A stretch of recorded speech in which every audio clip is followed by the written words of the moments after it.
Pre-show is live. Oh, my shirt is supposed to arrive tomorrow, so I Perfect will timing. report back on quality. Well, almost perfect quality because I would have liked to have worn it tomorrow to PAX, but Oh, it was PAX. It's tomorrow. That's right. yeah. I mean, technically it's today, but I'm not there today. Well, you'll be there on Sunday, right? Yeah, There you go. yeah. Well, I don't know if I want to be advertising come talk to me with the kids, but That's right. like it's one thing when I'm by myself, like, hey, yeah, fine, you're a listener, come say hi. It's another thing when the kids are with Well, me. what happened with Habar?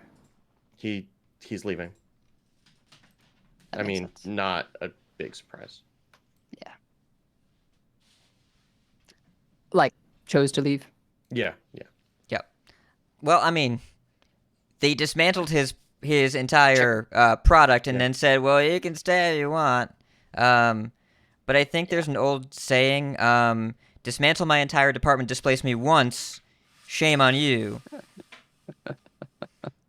But this is the second time.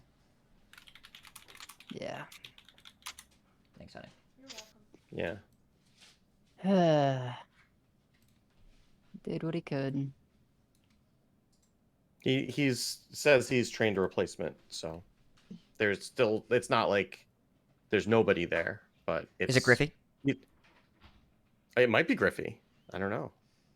I mean, do you need more than Griffey to manage what's left? But he says he's going somewhere else in the industry at least, so good for him.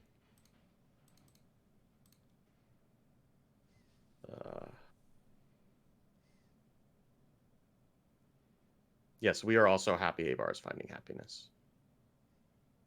I mean, he wrote like a freaking novella in Twitlonger, so.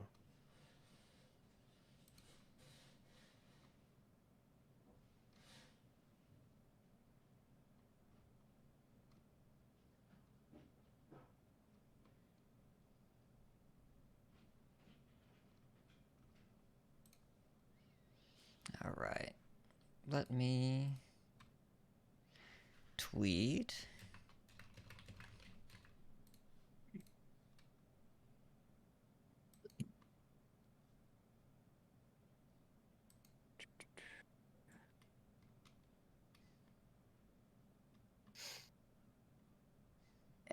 They made so many single rune Death Knight cards. I know, I'm it's just like Christmas I, for you. I don't It's even know very what to Hanukkah, I put in guess. anymore because there's like multiple routes to go now. There's like could try some death rattle things,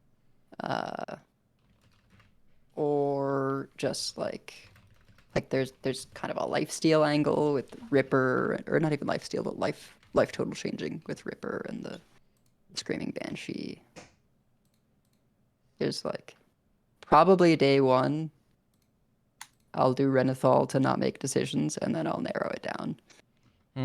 Renethal, really good theory crafting card that just like you You don't have to make any decisions, just put everything in. Right, and then Yeah. it's like, okay, these were bad, these were bad. There's only one deck you can't test with Renethal. Pure Paladin. Can't do that. Right, yeah. Having two locations in a class does make Dispossessed Soul an actual potential card. Copy that Blackwater Behemoth. Yeah, well, I mean, DK has two locations. DK is as 2, well. Priestess 2. Yeah.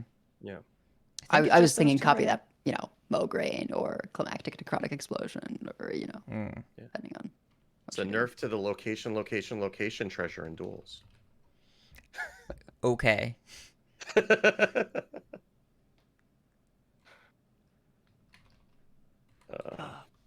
I need more tea before we get started.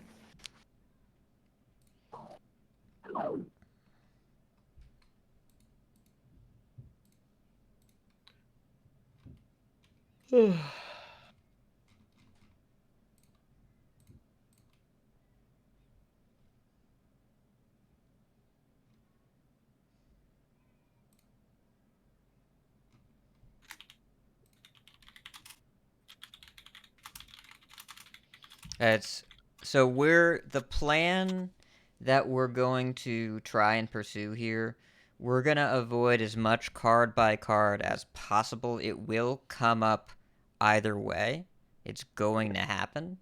But we're really gonna try not to dive too deep into this card and that card. So core, I don't know of core. I think we're gonna end up talking about at least a couple classes. Um, some classes don't have much to talk about, which might be worth talking about anyway. But I know we're talking about Priest.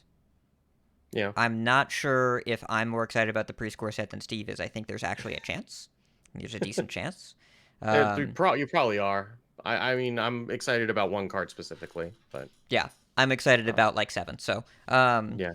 and then I'm sure we'll talk about Rogue. I'm sure we'll talk about Warrior for different reasons. Warlock. We'll get some. I thought we're going through and rating every single one for both constructed and arena. I will set you on fire.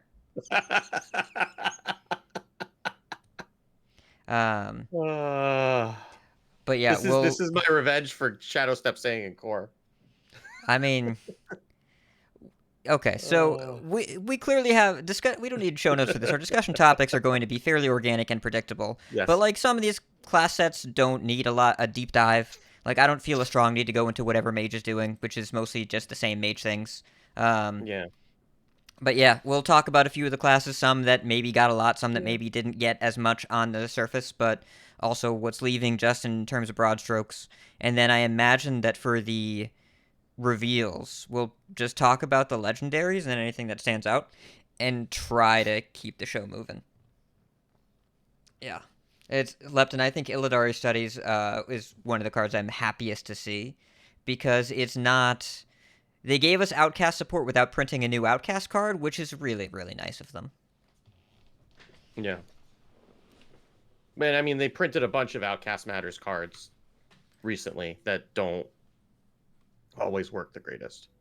Sure, but they got rid of all the Force. No more Kurtrus Ashfallen, no more Vengeful Spirit. Oh god, Vengeful Spirit. That was the thing that actually made the stuff work the worst. But yeah, and seeing the Gnark Glavesmith buff, it's like a card you can play now and it's fine. It's a really cool core set. Yeah.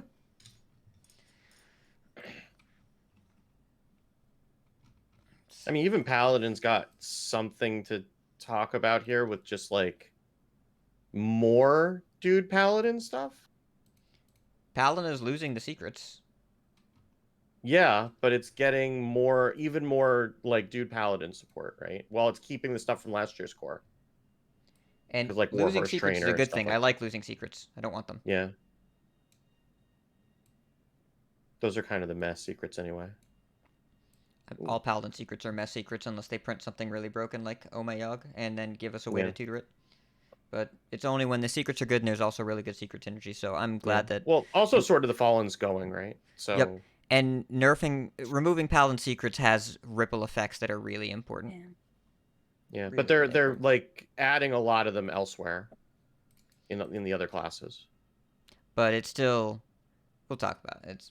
They made a lot of good decisions. A lot of good decisions. One bad one and a lot of really good ones. I am excited to get to the point where you might follow how that's not as off the wall as it seems. What, Hanar? Yeah, that one.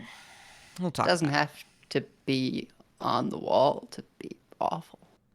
Yeah. That card is a lot worse than you think it is. I don't care. The thing is, I don't care. This is not a power level concern. Yeah, it's never been about losing to Hanar. It's been about playing around random secrets. There were some times there were lost. Previously there were. But it was a 1/5 and the sap increased cost by 2. Like it was about losing to that. Like I understand the experience of facing Hanar and they just go through like over and over and over again. But they're a lot worse about that. We should record this. We should record a podcast. That's a good idea. We already don't like Sketchy Stranger, and it's just that dialed to 11. Like it's the experience of playing around, which is appropriate, or discovered secrets is. Ugh.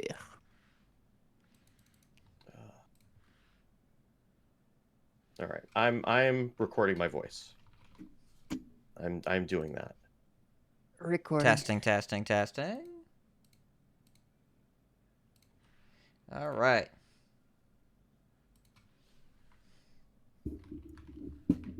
Nope.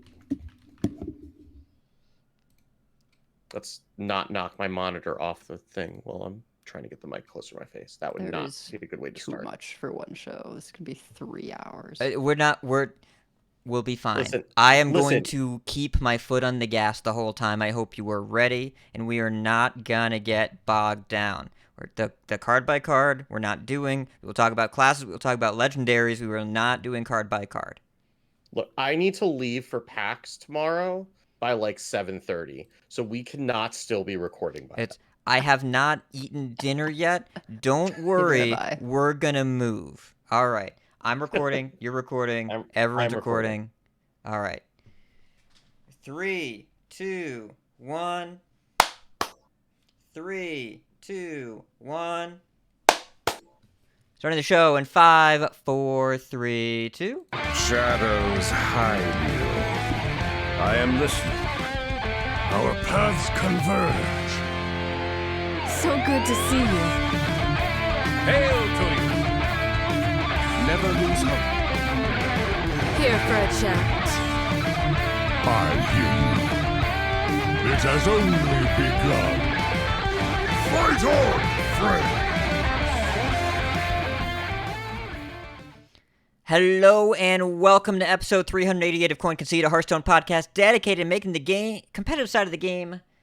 I'm going to take that from the tops to make it easier on Edel. Hello and welcome to episode 388 of Coin Conceit, a Hearthstone podcast dedicated to making the competitive side of the game more accessible to you. It is Thursday, March 23rd in the evening, also known as Hearthstone News Day because they put all the news on today. From Gadsden, New York, it's me, Ridiculous At. From Nomergon, Ohio, we have Edelweiss. Hello. And from Northern Massachusetts, we have Wickgood. Hi. From where you are, listener, we have you. Thank you so much for being here. Extra shout out to our live viewers here on Twitch, twitch.coinconceit.com. Thanks for being here. Thanks for all the people who left us reviews. Really helps other people find the show. There's someone that left us a really nice review last week. Thank you so much for that. And Minnesota Fats, thank you for being our newest patron. Appreciate your support. You're wonderful and great and good at pool. And everyone, thank you so much for your patron support over at patreon.com/coinconceit. All right. Life, ladder. We are going to move quickly. This is not going to be, I don't want to talk about Diablo mechanics today. You can talk about if you played it, but no mechanical discussion. Steve, you go first. Yes, that was a subtweet. Diablo is good. Thank you.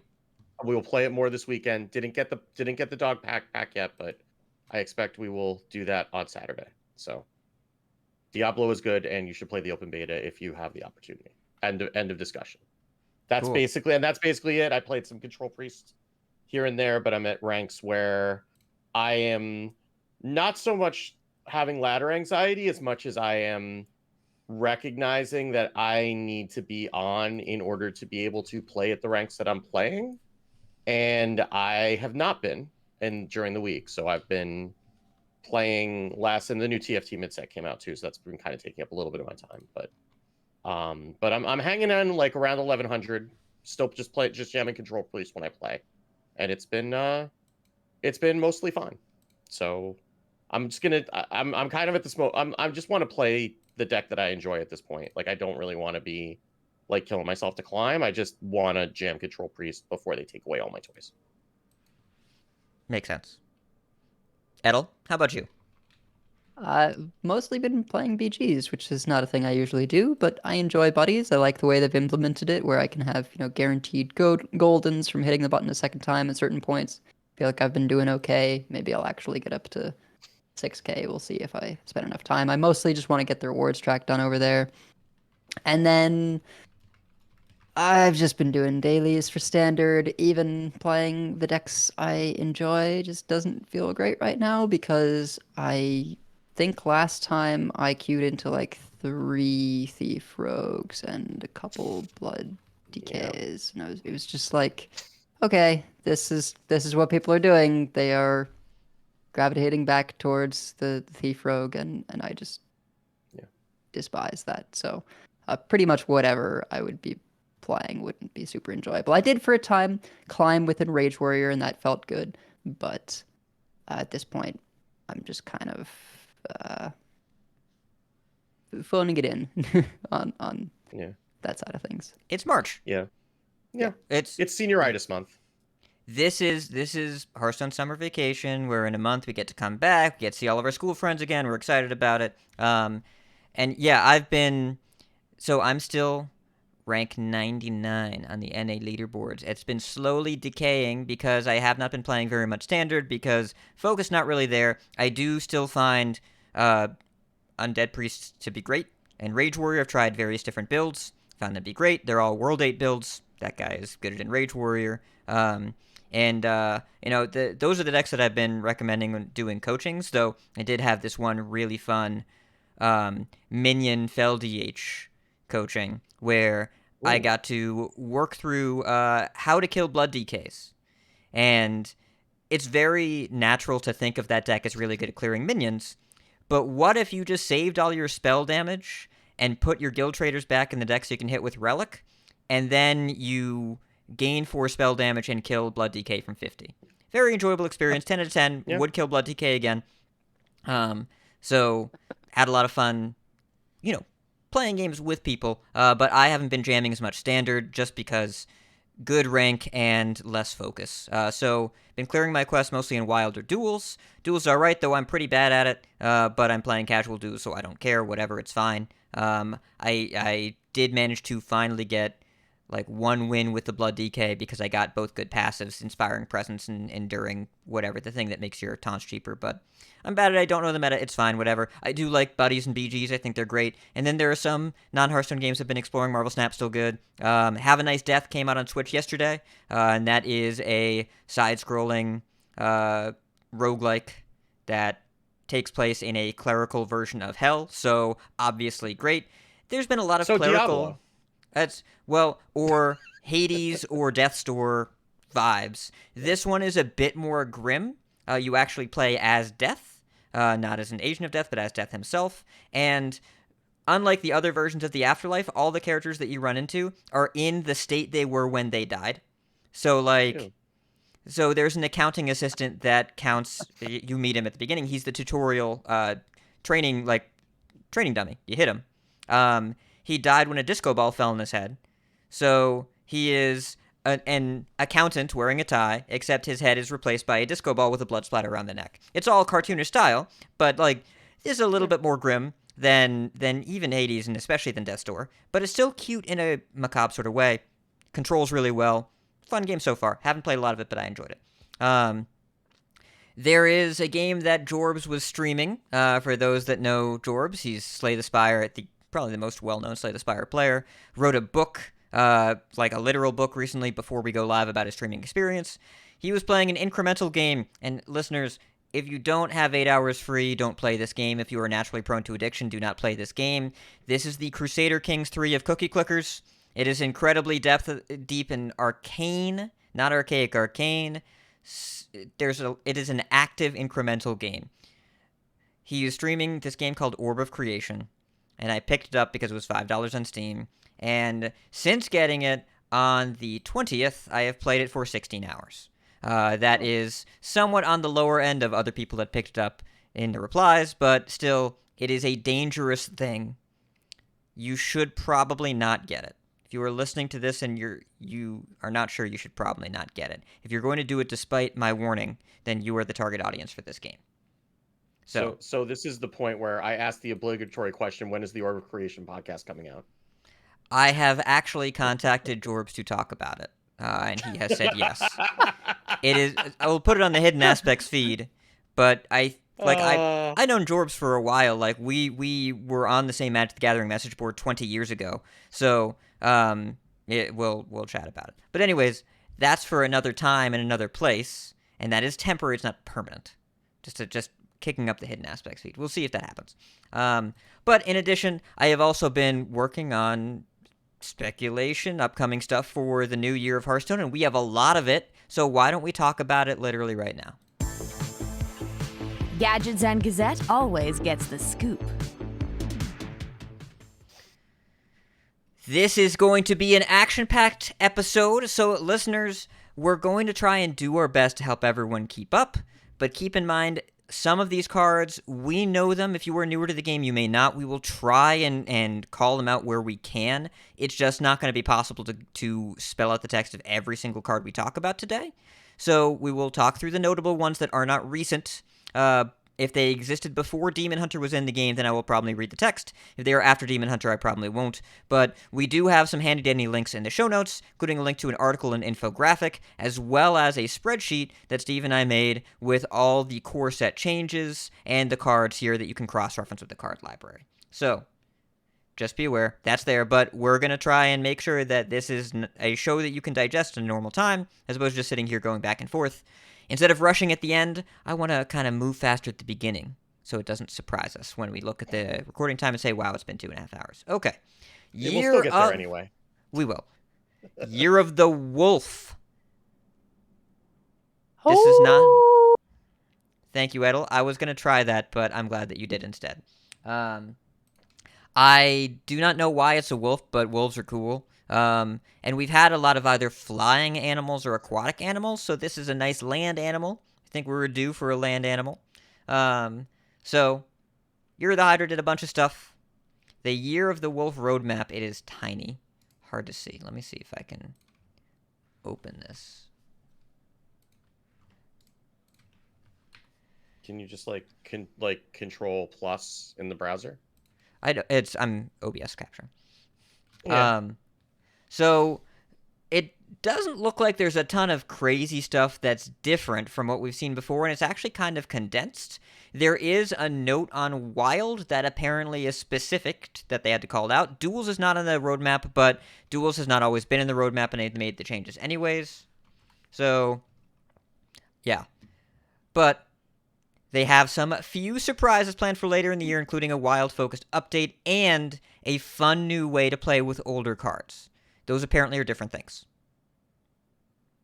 Yeah. So I'm guessing that's going to be some kind of additional format. Yeah. Hopefully We're it's due. modern or a rotating set format that's not standard. Right. Like, Yes. okay, here's these 3 random sets, go build a deck out of it, and have fun. we're due for something, so they're going to do something, potentially some things. Cora made a great core set video if you are more of a visual person and want to see all the things pop up with Blizzard production quality. And she did a great job. Also, I love watching Cora in these videos. Her broadcast training really comes through again, and I always forget just how much of a professional she is, but she's good at this stuff. Literally went to school for it. Not the card design stuff. She figured that out on her own. But the communications thing, she has a degree. So, core is different. 70 cards are swapped out, but it's not the what, but the why that drives us.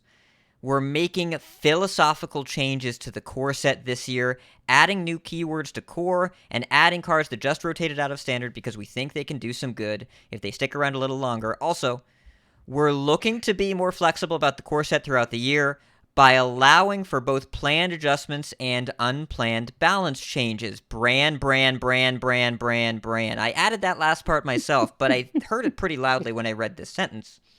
They are committing to the idea that core is more of a fluid thing as opposed to something they need to be stuck with for a whole year. Yeah. Makes a lot of sense. They can kind of look at things like, oh, Warrior isn't panning out how we thought it would, and add something to its core, or look at something else that's problematic, like a brand, and take it out a set early. Well, I Sounds think good. the other thing is that they're testing, so they're testing a year in advance, right? Like they're designing next year's 4 set right now, right? And they've tested the next 2 sets against a core set.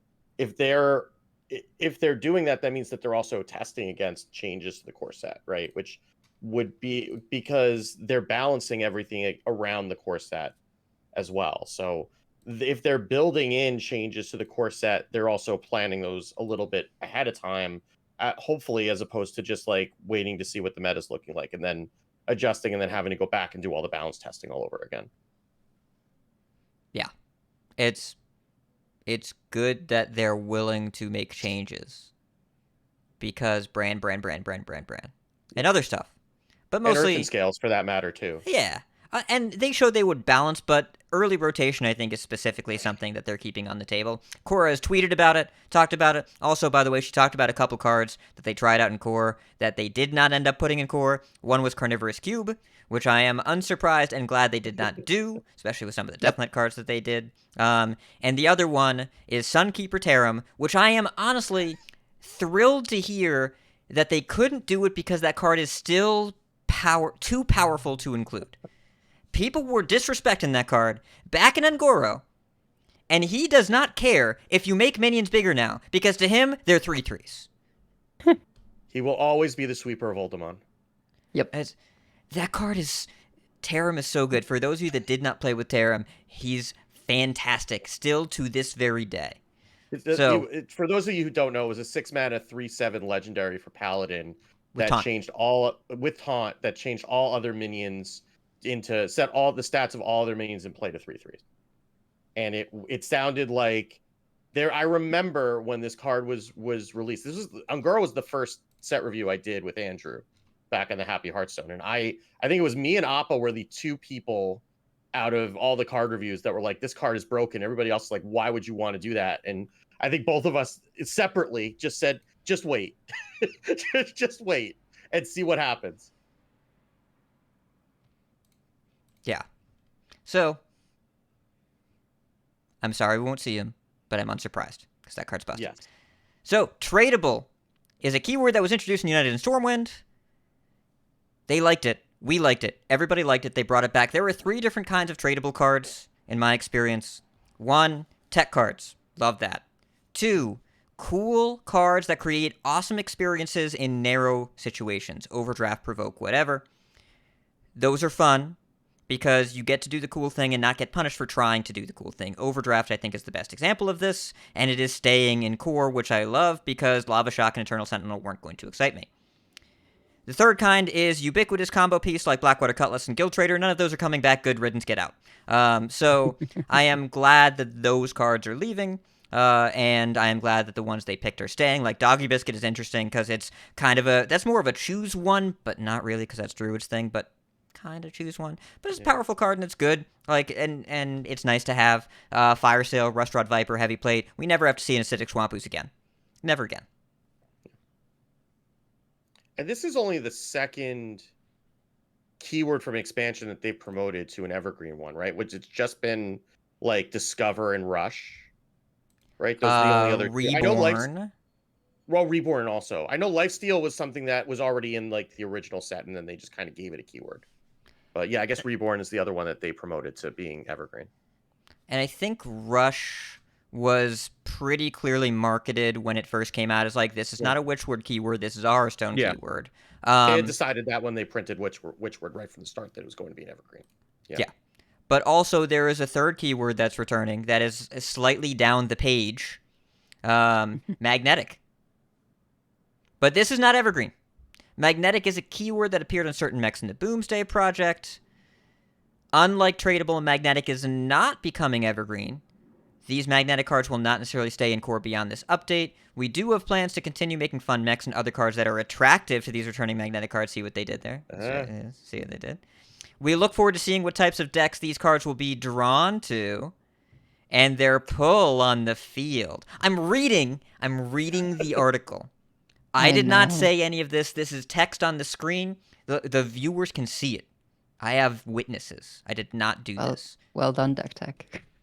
Yeah, right? He did a great job. And also, they're not just bringing back Magnetic. They're bringing back Unity, Precision, Perfection.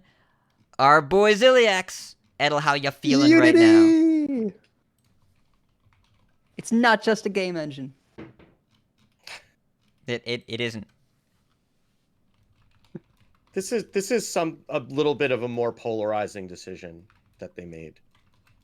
I'm happy with it, so. Was that Magnet humor? Yeah, it was. Yeah, it was. But it's also true because Ziliax is one of those cards that you either loved it or you hated it. Right? Because you either ran it or you were ran the into sad aggro deck.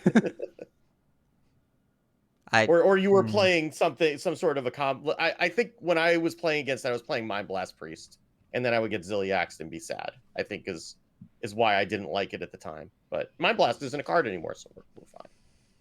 It's called Incorporeal Corporal now, and Ziliax is much better against it. I don't know if this is going to be too good, because keep in mind, Ziliax was very strong in a very weak time in Hearthstone's history, and also had Snip Snap, which is not coming back, thank goodness. Goodness. So I doubt this will be quite the same level of ubiquity, because the game is just different now. But we'll see this. We will see Ziliax. Yeah. He's going to be around. Yeah. All There right. are a lot of mechs in Festival of Legends, right? So like if enough in of Voyage. them see play, and even just like amalgams, right? Like just amalgams might be enough to justify running a Ziliax potentially. Yeah. Like amalgam and mistake, right? Yeah. What was the? I know in Barons it was Talon and Alex. Was there a neutral card that saw a ton of play and people called for nerfs in the 4-set meta for Voyage, and then and then the next set came out and we never saw it again? I don't know if there was any this year, but I know that last year there were a couple, and I imagine that Ziliax will probably be highly represented in the festival meta, and then whatever the next set is, I doubt that we will see Mech Deck stick around. There, you can't think of a neutral legendary that people have been calling for nerfs for in the standard year? Except Brand stuck around past the first expansion. I'm talking about only in Voyage, but can't think of any.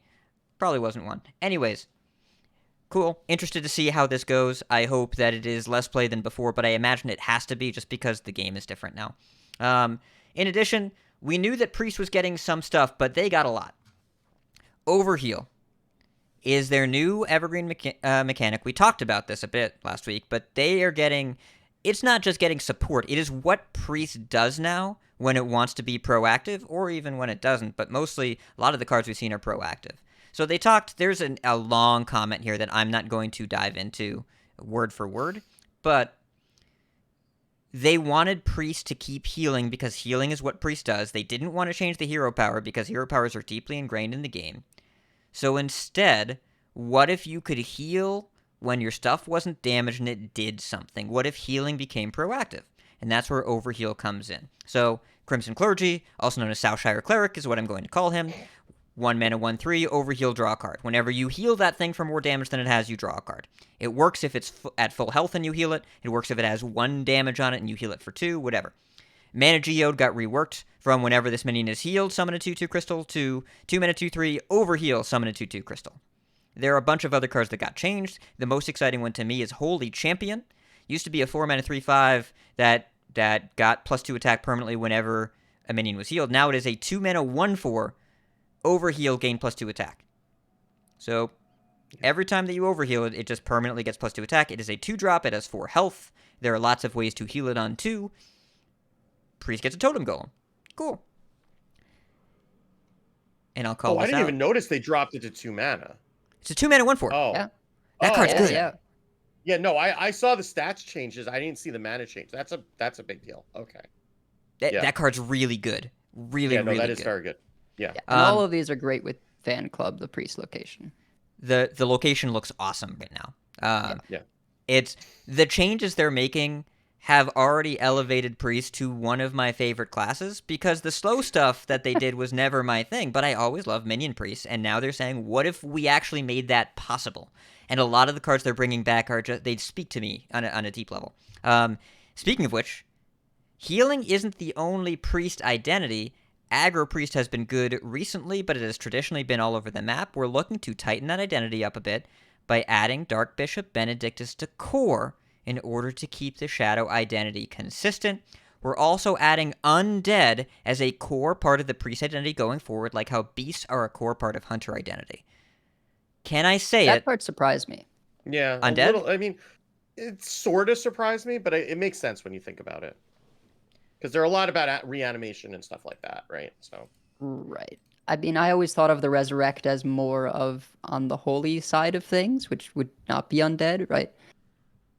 So it's a little confusing there, but sure, I don't really mind it. But you've also got stuff like Raised Dead, right? Yeah. Raised Dead. But that is was a not- dual Shadow. class, Raised Dead is not. right? Yeah. Yeah. I mean, Raised Dead, it in the way that the card worked, it just gave you like a thing that was brought back to life. But generally, Raised Dead doesn't mean that you're 100% the way you were before. You know. Right. There's well, more I Walking guess Dead connotations I think of there. them as on the shadow side of the priest, right? Yeah. And so that's the thing. They probably are.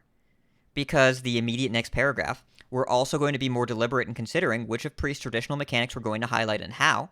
Priest has had an issue where some of its mechanics have some of the biggest gaps between what's fun to play and what's fun to play against. For example, making future resurrection spells only resurrect undead minions would let us continue printing these powerful and flashy effects but make them more predictable and less frustrating to play against. What you And said. not juice wild even more. I mean, that is an unsolvable problem until we get to the point later this year when they announce how they're solving the problem. But, like, if you look at... I'm actually going to filter here. Historically speaking, Priest has 30 undead cards in Wild. They have a lot of this, right? The Akanai Phantasm. Oh, is Akanai an Soul undead. Priest. Yeah. I think Soul Priest is more of a shadow, but the Phantasm, undead. Sand Drudge, remember Sand Drudge? Whenever you cast a spell, summon a 1/1 zombie with taunt. That makes undead. There are a lot of random undead cards, and they do align more with the shadowy side of Priest. Something like Spirit Guide is right in the middle, where it's a spirit, right? And so that is a little holy, a little shadow, a little bit of both. But it seems like they're leaning into exactly what you're saying. Make the shadow part and the res part the same thing. So you can have fast shadow, slow shadow. Fast, like, the fast minion thing is more like Disc Priest, where healing equals damage. And then you have the Holy Priest, which is the slower controlling priest. I'm going to say it, they figured it out. They figured it out. Do Warrior Yeah. next. Yeah. Yeah. I mean, it's cool. I mean, it's cool to get Katrina back. Katrina gets a mana shaved off her casting costs, but now she only summons undead. It's a different card. Yeah, it's a different card. It's for. I mean, it'll be interesting to see where it fits. I don't know that like Shadow Priest is necessarily going to want a 7-drop, but also Shadow Priest isn't going to have Void Touch Attendant, so it might be slowed down a little bit. Maybe it has time to play a 7-drop. That's going to be for a little bit more value in the late game, or we get some more things that are like Undying Disciple that's rotating, right? Where you can get some more, taunty type minions. I mean, you can play something like a Shatterskin Gargoyle or a Sin Runner now if you want to in Priest. That wouldn't be terrible. I mean, you could just use it to get more Plague Spreaders, which is fine. Especially because Amulet of Undying is going away, right? So that might be something, if we're still Plague Spreading in Control Priest, then maybe that's something that we do. Or maybe Shadow Priest, it becomes more of a mid-range deck, and then you want to do it there. I was very happy to see Shard of the Naru coming back, by the way. Like, that was the one card that I was really going to miss. I see the two genders are well represented here.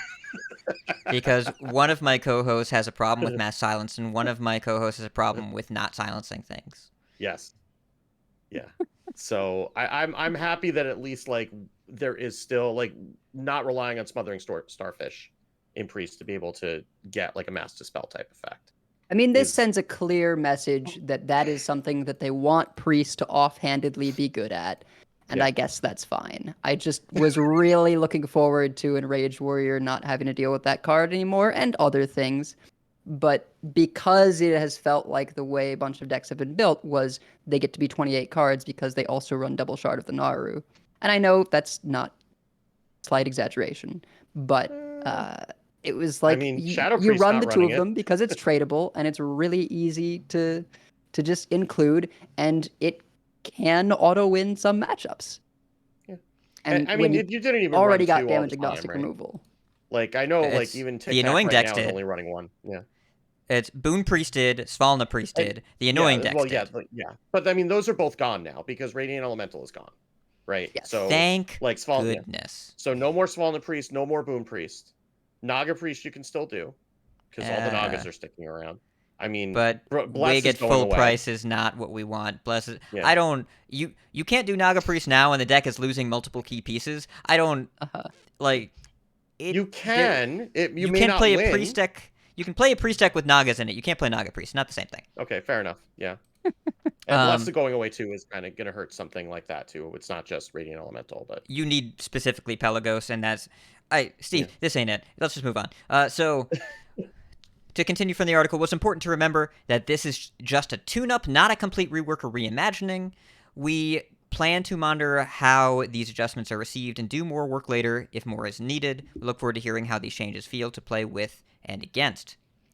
In addition, these type of tune-ups are the sort of thing we're hoping to be able to do more frequently in the future. They are less about one-time massive shakeups, more about continuous tuning over time to make Hearthstone better.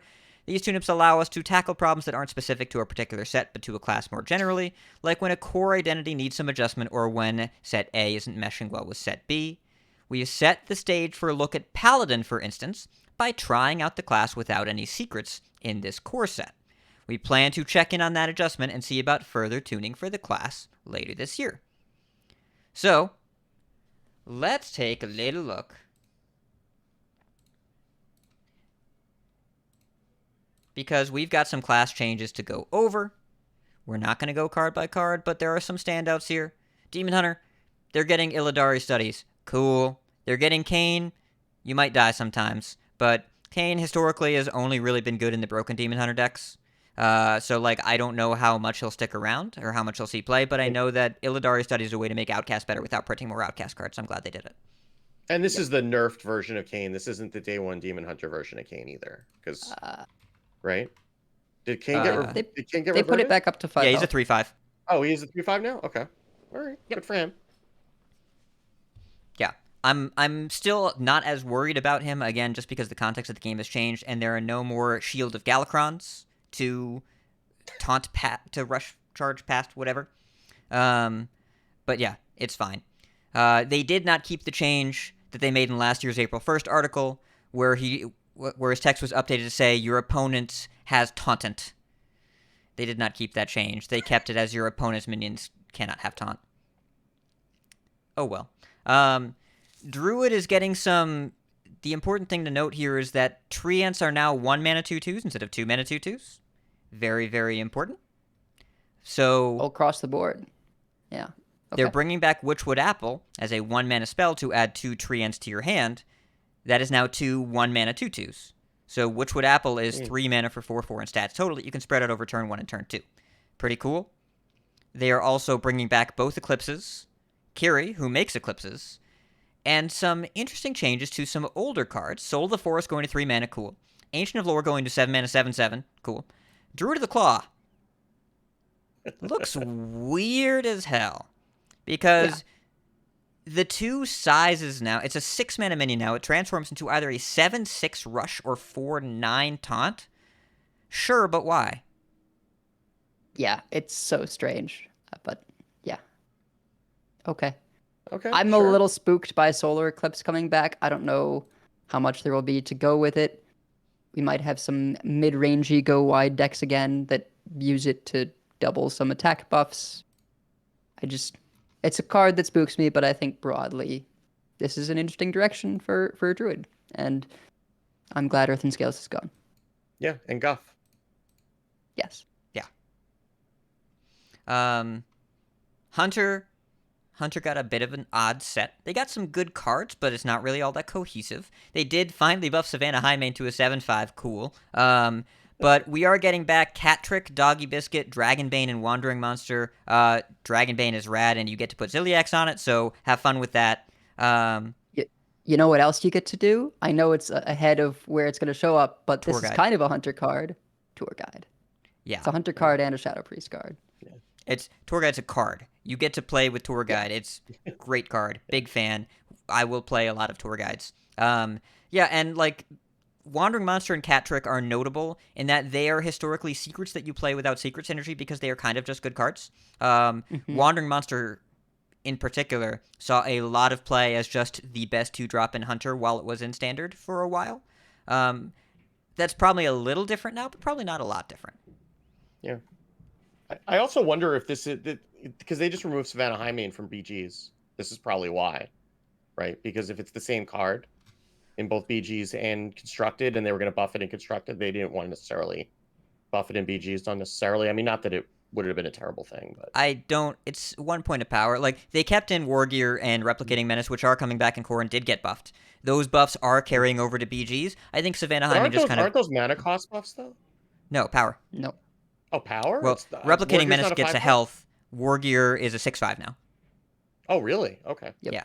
I missed that. Okay. Yep. So, I would be surprised if that was the specific reason. Okay. I think it's more that high main's kind of boring, and I don't expect to see play in standard as a 7/5. And in BG's, the card they replaced it with, Sly Raptor, is a really cool card. So I think they just had a better design, and high main was an easy cut. But they're leaving it in core. The Hunter set does not really have a clear direction. In fact, they added a couple secrets and took out Cloaked Huntress, but no one was playing Secret Hunter. So these are just better cards overall. No more Snake Trap. So the Hunter secret pool is decent, though Ice Trap is leaving. Mage as well is kind of on the Hunter track where it's getting some decent stuff, but I don't really see a clear strategy emerging.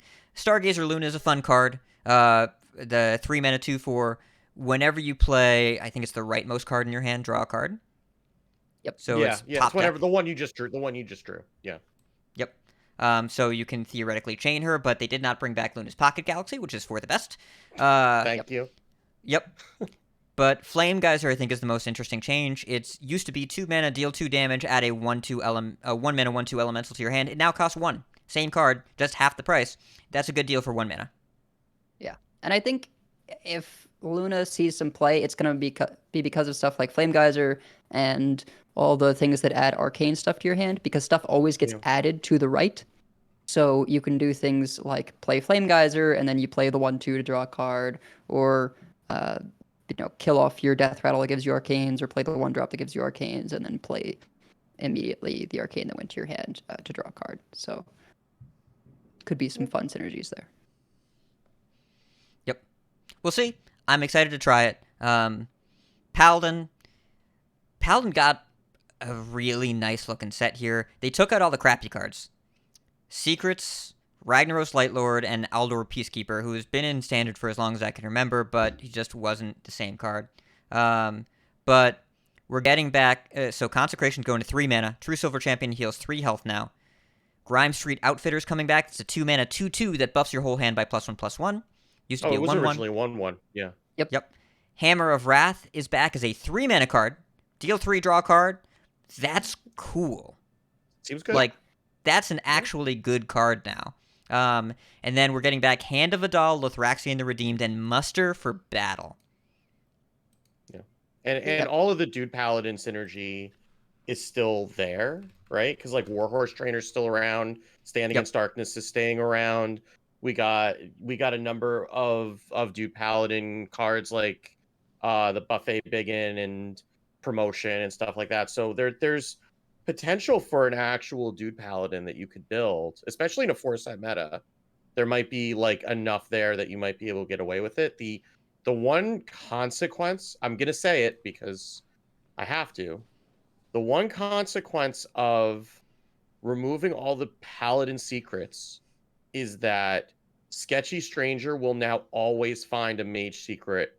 I guess Maestra's rotating, so it doesn't matter, right? So I guess that's why they can do that now, because now there's only 3 classes that have secrets.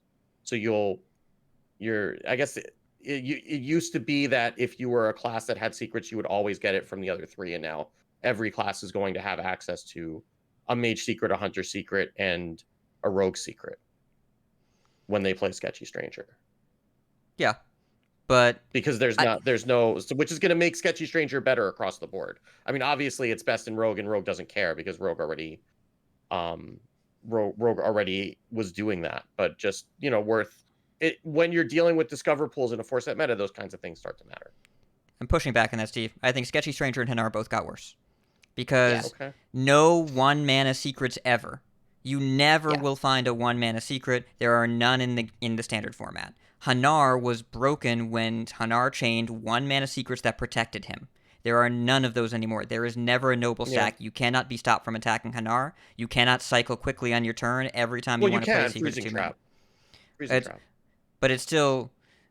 Freezing Trap is the only way to protect him, and it's still 2 mana instead of 1. You are doubling the investment cost on Hanar cycling. Doubling. Oh yeah, I'm just philosophically opposed to Hanar being in core. Sure, but Hanar was powerful when you got to play a ton of secrets in a row and protect him, and Paladin secrets were key for that. They were so Yeah. important for that. And without Blackjack 'cause they Stunner, felt without the one mana, mana yeah. secrets, the card is a lot worse. And Sketchy Stranger as well, you will get more powerful choices, but you will not ever get a cheap choice. So you have to either save Mana Sheet or play it later. Yeah, though I guess when both Objection and Counterspell are still in the meta, then the Mage Secret's what you want most of the time anyway. Sure. Just means the card is slower and more predictable, which is fine. I don't love to be playing that I'd be playing against more of those cards, but I don't think it makes a card better. I think it makes a card different. Yeah, fair enough. To go back to the actual Paladin stuff, though, I'm really happy to see stuff like Hammer of Wrath, True Silver, and Consecrate get buffs, particularly the buffs they did, because they are such nostalgic Paladin cards for me. And it was sad to see them get edged out. I think at this point it has been long enough that they haven't been real cards for Paladin, that they feel fresh and new for anyone who has had access to them but no reason to play them. And for those of us that, remember them fondly, we get to play them again, and I enjoy that. And particularly with Cariel rotating out, there's real reason to play weapons in Paladin again, because you don't have to worry about, but if I draw this post Cariel, it breaks the weapon and is useless. So True Silver, healing 3, Consecrate only costing 3, and Hammer of Wrath only costing 3 are just huge for me. Yeah, it looks really good. Looking at Priest, I think Priest got the most exciting core set again, but Drachnid Operative, 4 mana, 4/5. Wow. Yeah. Cheaper, faster. Holy Nova goes face again. It's okay for that card to deal 2 damage, as it turns out. It's fine. And then we already talked about every Priest card that's coming back, except for Shadow Ascendant. Used to be a 2 mana 2/2. At the end of your turn, give another minion +1/+1. It's a 2/3 now. Cool. That card ain't gonna hurt it might nobody. actually live. Yeah. One Crimson Clergy into Shadow Ascendant is going to feel really nice. Yeah. I mean, it also, like, Holy Nova compared to Shadow Word Undeath, right? Like, the fact that Holy Nova didn't go face, like, just, like, come on. Like, give it some help, right? It's going to be fine. And, like, the stuff that Priest is losing, like, some of it's obviously, like, Radiant Elemental is a big deal. Northshire Cleric's a big deal. Like, Focused Will, Kulturon Chaplain, Power Infusion, even, like, Murazond and Lyra, like, nobody's going to miss them. Like, I mean, Lyra, seeing them in Standard made me miss when they were good. Yes, exactly. Yeah, like I'm actually going to appreciate Lyra going, because the Countess is still in Standard, and the only time I saw Lyra was generated off the Countess, and then giving pre-spells along with the rest of the invitations. So at least that's not going to happen anymore. Yeah. And Radiant we already addressed. It's like just as well as with Svalna around. Yeah, and Light Bomb staying, which is important, because Light Bomb is still a pretty good, priest board clear. So if they keep the, a couple of good priest board clears, they don't have to print disgusting ones later. So you're welcome, everybody else who's not me. Yeah. Shadowward Ruin is staying.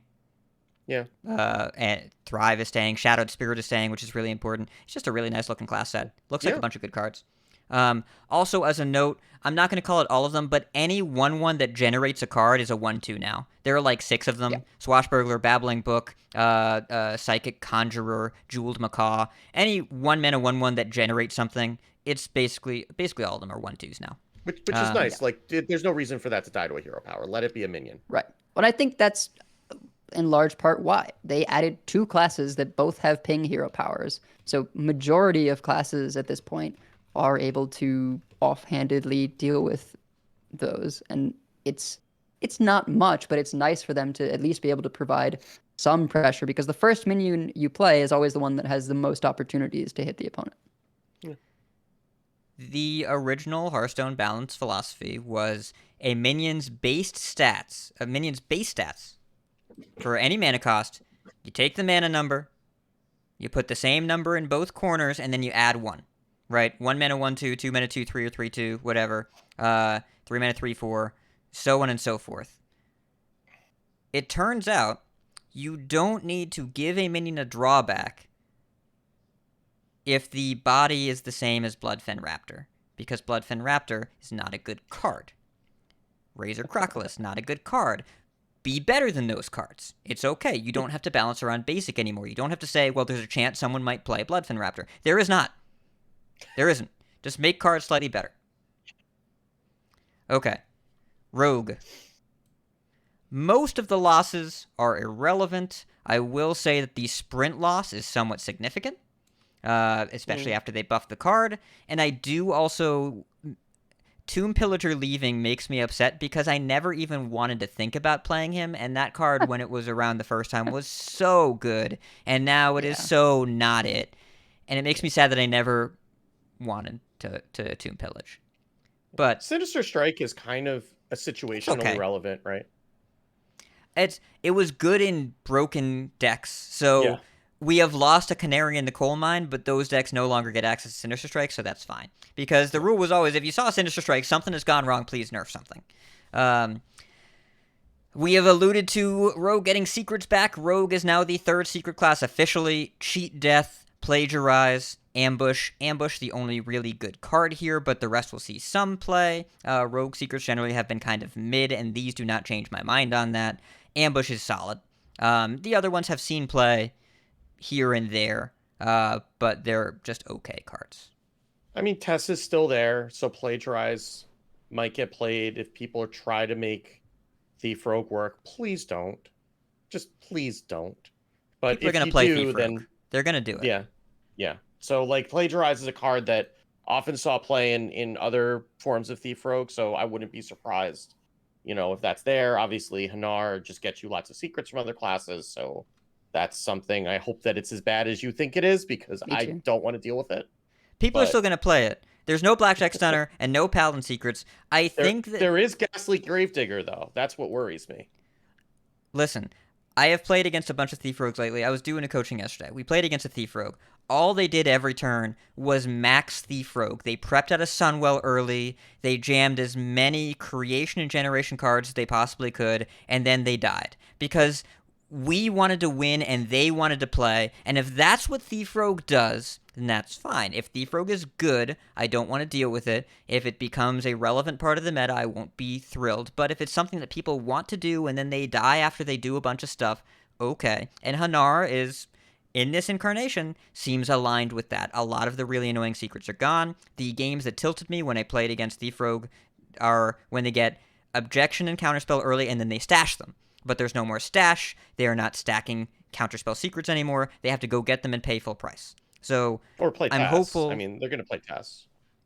But that's one card, right? And I know that they have it's like 6 because they're going to Shadow Step it and then breakdancing it and then bounce around it and I promise you that any deck that is focused that hard on playing Tess multiple times is a bad deck. I promise that. And also, if you want to take Tess out of your opponent's hand, do we have tools for that? Yeah, that's true. My problem isn't that it's good. My problem is so I had a stream on Monday where I played 18 games.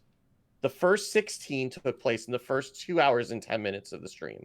And the last two were 22 and 27 minutes respectively against Thief Rogues. So I'm not defending the Thief Rogue play pattern. pattern. That's not what I'm doing. And I won both those games. Those were the two of the saltiest wins you will ever see on a stream, by the way.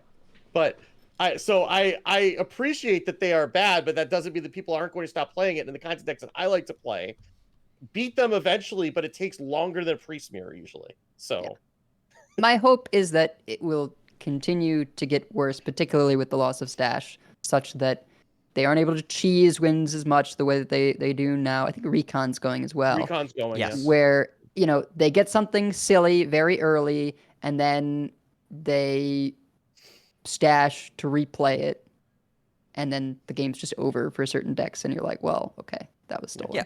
Stash for the Colossal was like a big deal. Right. Yeah. But Recon's leaving, Tooth is leaving, Stash is leaving. Yeah. If it's like replay tests, I'm sorry, Steve. It's just like that is only a thing that slow decks are gonna have to deal with. I know. And it's my lot in life. I chose this life. There's life like me. Hat was saying, there's gonna be stuff to deal with it. So, your plague spreader will be enough. Oh God. Oh, I But- love plate spreading a chest. That's my Fan of Knives and Eviscerate, I am so happy Yeah. about, especially the fact that we can prep Fan again. We can It costs prep 2. Fan again. It Yeah. costs 2. Oh, And it's Elven gonna be so Minstrel good. is now back as a 3/3 that used to be a 4-mana 3/2 combo, draw 2 minions. Now it's a 3/3. The Dreams of the Rhyme Spinner deck. I am so excited to jam that in Theory Crafting and for at least 4 games when the set comes out. And then probably not again, but maybe again, I don't know. Elven Minstrel is the right card for what they're trying to push there. Yeah. And there's a lot of damage for that deck. If you're doing Eviscerates and Beatboxers, Yeah. Yeah. It's And you I hope so. start generating other combo cards, which could be more eviscerates. could be. I hope they are. That's And this jockey, right? That's the one that does. yeah, that, so- the 4 Yeah. one, yeah. Yeah. And of note, Shadow Step's still here. People have had feelings about that all day, whatever. I understand. And while I am a rogue player, I am not a Shadow Step like defender or enthusiast. I do think it is a fundamental part of the class's identity and how they've designed cards for the past 10 years, but I am not beholden to playing decks with Shadow Step, nor is it what draws me to the class. What draws me to the class is just rogue being rogue, drawing cards, dealing damage, killing people. Shadow Step helps with that, but and I've talked to a lot of people in Discord this week, trying to get as much articulation as possible on what is it about Shadow Step that bugs you. The answer that makes the most sense to me is that whenever there's a broken thing, especially broken neutral, Rogue gets to do it twice as much per game. And that makes sense, especially with the concern about Bran. If something is powerful, doing it twice is twice as powerful and twice as annoying, and Rogue gets to do that quite frequently. And also, it's been the same card for 10 years. Now, has the card always been broken? Obviously, no. But it's the only card I can think of that's defined a class identity for 10 years this side of Wild Growth, which did get nerfed. Got nerfed by a mana. So I think it's reasonable enough to understand the fatigue over facing it, even though most of the time I'm pretty confident people are upset about whatever is getting stepped. But Step's always there, because doubling broken things is good, and they're always going to take risks with neutrals and anything, really. Yeah, I mean, One- I guess at this point it's like appropriate that we think that this is the time that it's going to get taken out or nerfed or something, and it just jumps out of the way and manages to survive, right? So I do think that it makes sense to still have with the bouncing around stuff that is involved in this expansion. I actually think the themes they're going for with Festival of Legends would not function without the redundancy of having Shadow Step in there as well. probably. It doesn't mean I don't get to get annoyed about it though. Oh, sure. Look, I still don't love that now there are 5, potentially 6 with the legendary like shadow spell ways Demise. to bounce Astalor. Yeah. That they can go from no cards to just like, oh, let me do Astalor 6 times and now I just have value.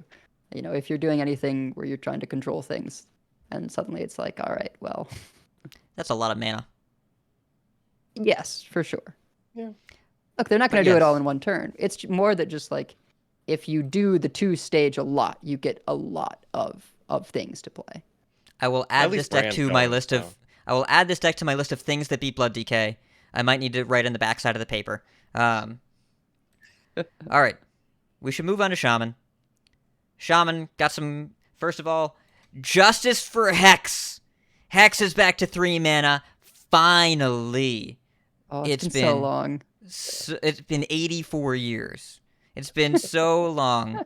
And it It's- didn't even do anything. They just No. nerfed it to 4 like randomly one day. They Like, we're it gonna wasn't change- even supposed to be there that day. Like nobody was playing Shaman. It was just like, oh, by the way, Hex is 4 now. Like, what did it do? They nerfed Nobody's even Spreading trying to use Plague, it. Innervate, Fiery War Axe, and Hex. Okay. So strange. So weird. But yeah.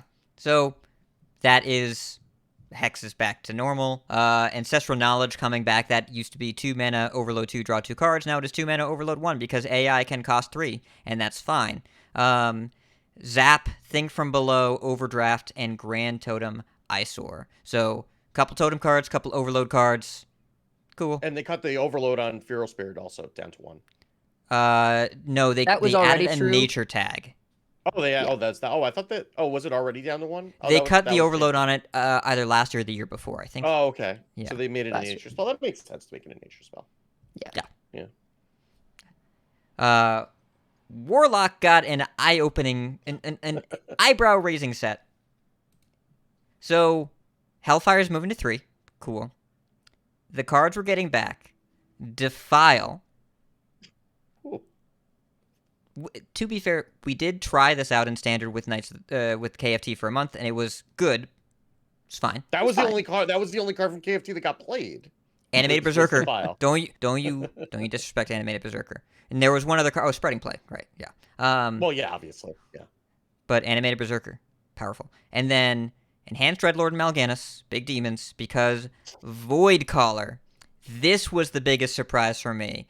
This is a very old Yeah. card, 4 mana, 3/4 demon, Death Rattle, summon a demon from your hand into play. Yeah. Which was used to get Mal'Ganis down in like the old, like when I started playing like the old Demon Zoo in like, I don't know if it was BlackRock or TGT, but yeah, there was Demon Zoo Warlock, and you would power overwhelming your Void Caller to get your Mal'Ganis down on like turn 4 or turn 5. Yeah, I Those were have the days. looked at the demons right now. There's not much there. So They're I don't bad. know if this is going to be later in the year or if there's going to be a couple big ones in Festival of Legends. But presently, there's not really much to fish with Void Caller. It's just the ones on the screen here, right? Like, just Dreadlord and Mal'Ganis, 3 demons, right? And there's a reason they brought back 3 big demons to put in your Void Caller deck so that you can cheat out these specific demons. I will also note, Mal'Ganis, a 9 mana, I think. Is he 8 or 9?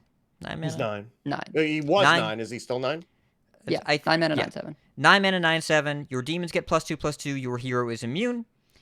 The other card that is in Standard that I find quite interesting is the Jailer. So if you Yep. want to make Mal'Ganis, Mal'Ganis makes your hero immune. Jailer makes Mal'Ganis immune. We just got immunity all the way around, just like the United Nations in here. So Shard of the Naru, quite good there, but Yep. just to get the immunity off of the hero. But otherwise, So you someone's still have gonna a 10 do and a that. 9/7 to deal with, even if you Sure. silence them, right? But at least the hero can take damage and be targeted. Yeah, and like we might not see a payoff for this for 2 sets, right? Like there have been some things that they brought in that really didn't like. Well, why are they doing that until like Lich King came out? Like, oh, okay, now I get it, right? So like we may not see any big demons until like the 2nd or 3rd set of the year, but something's coming. They're not gonna bring back Mal'Ganis for no reason, right? Or have multiple ways to make your hero immune in Warlock. We've got 2, right? We've Right. got one that gives you, the 1/3. Does that make you immune in your turn? Or just say no damage. Yeah, It's during immune in your turn, your hero's immune. Yeah, Mal'Ganis, Mal'Ganis is the same thing. During your turn, your hero's immune, right? It's not. Yep. Oh no, wait, no. Is it Uh, all the time? You have to kill Mal'Ganis is before you can perpetual. be- Yeah, Yeah, so Mal'Ganis you have is to kill not Mal'Ganis on your before turn. You can get to the yeah. But Void Ritual is just only during your turn. But yeah. Yep. But there's gonna be a reason that you're gonna want to be immune at some point. I'm sure of it. Yeah, and Spirit Bomb is in the set. It's 1 mana, deal 4 to a minion, and your hero takes 4. So that makes a lot of sense with the 1 mana, 1/3. It's just you do a little extra work and you get to hit something for 4 damage. Okay. So the Warrior set, it is a bunch of good cards, a little bit less clearly defined, though there is a taunt direction here. So Woodcutter's Axe came back, 2 mana, 2/2 weapon. When it dies, you give a friendly minion +2/+1. Solid card. Used to be it would only hit rush minions. Now it hits any minion. They brought back Armageddillo, which is a 6 mana 4/8 now. It used to be a 4/7. At the end of your turn, you give all taunt minions in your hand +2/+2. Frightened Flunky, which is a 2 mana 2/2 taunt that discovers a taunt. That is back. And Sword Eater, 4 mana 2/5 pirate with taunt that gives you a 3/2 weapon. Sword Eater is great. Seen a lot of play. I'm very happy to have Sword Eater back. Yeah. There is I'm clearly a reliving taunt the day- menagerie thing going on, right? I'm reliving the glory days of playing N'Zoth Taunt Warrior in THL.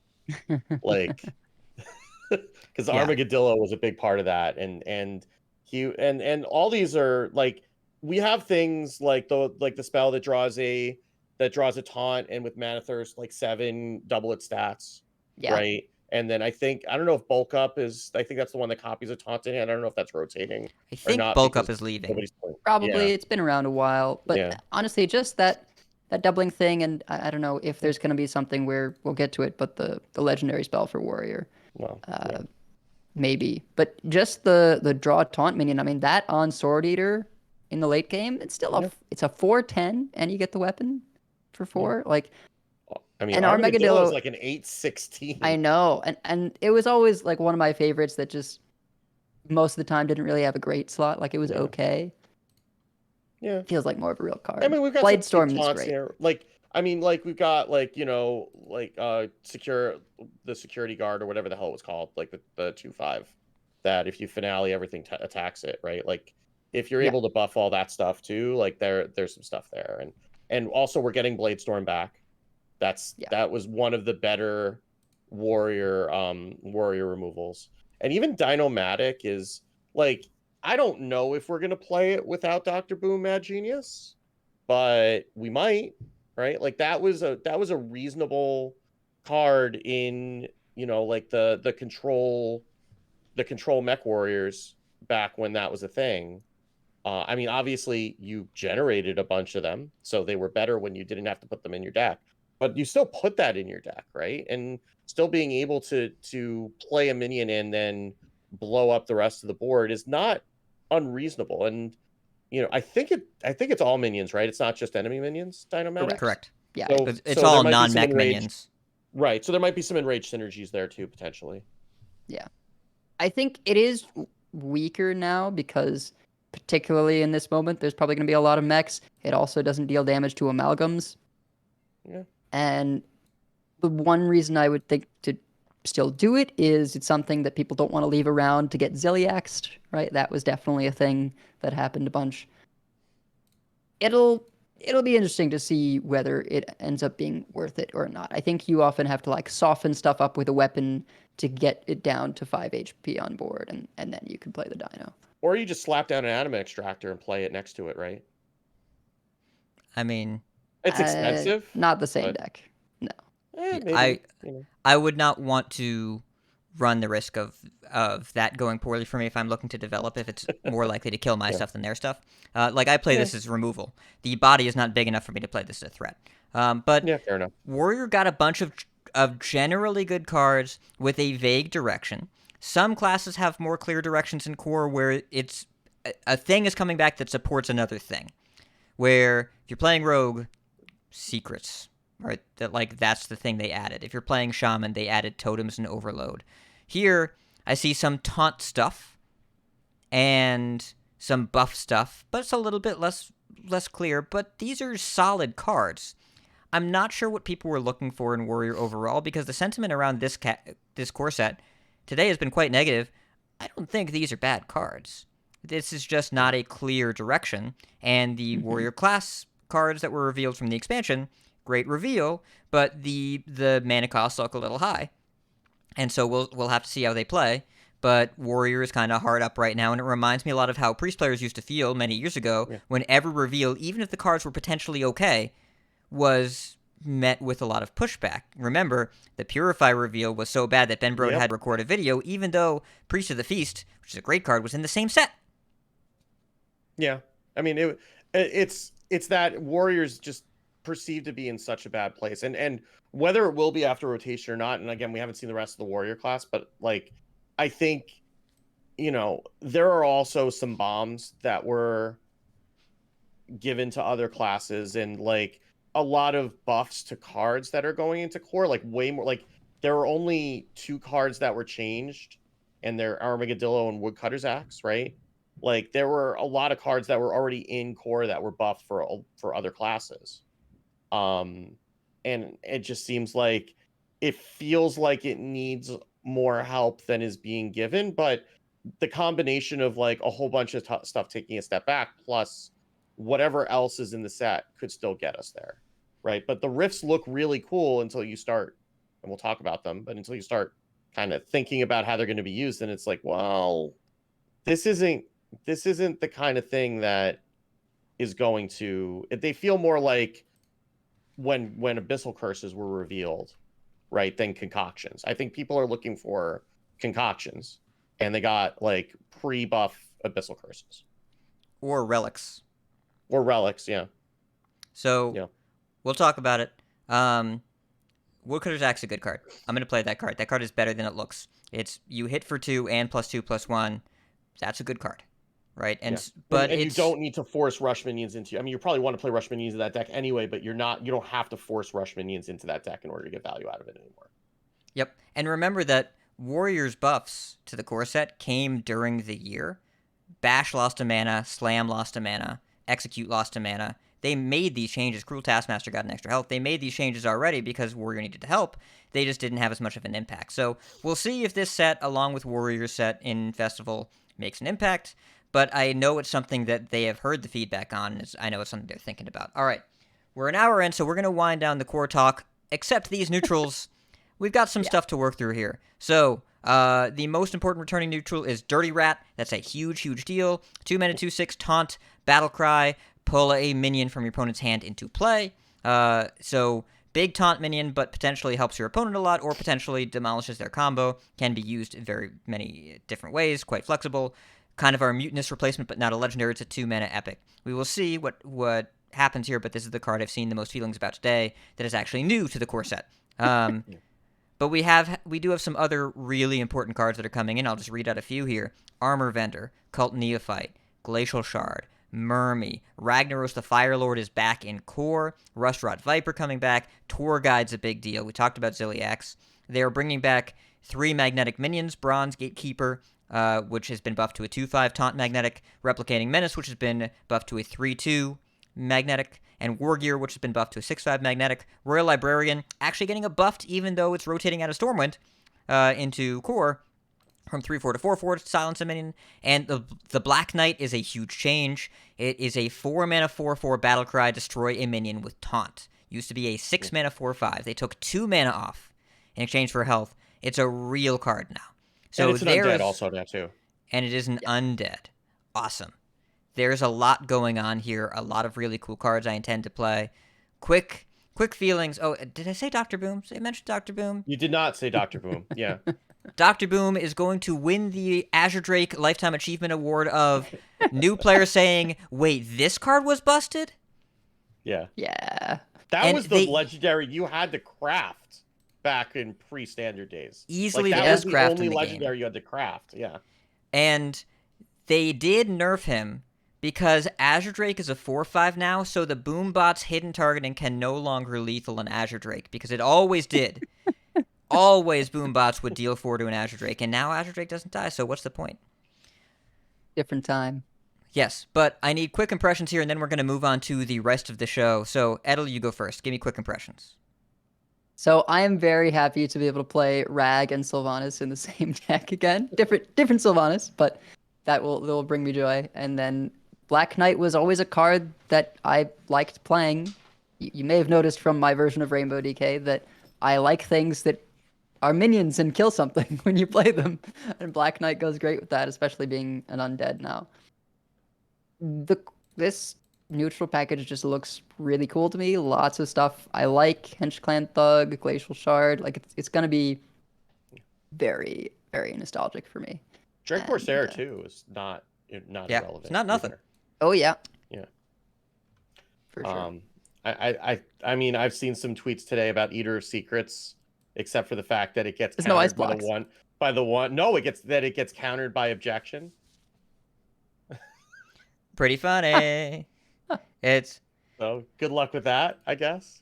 I'm going to quote Dragonbird in our Discord. She says, Eater's the best counter to objection because it means you can trigger the secret without using a good card. That is accurate. Don't play Eater Secrets. I promise it doesn't solve whatever problem you think you're solving with it. Yeah. But and Snow Flipper Penguin's back.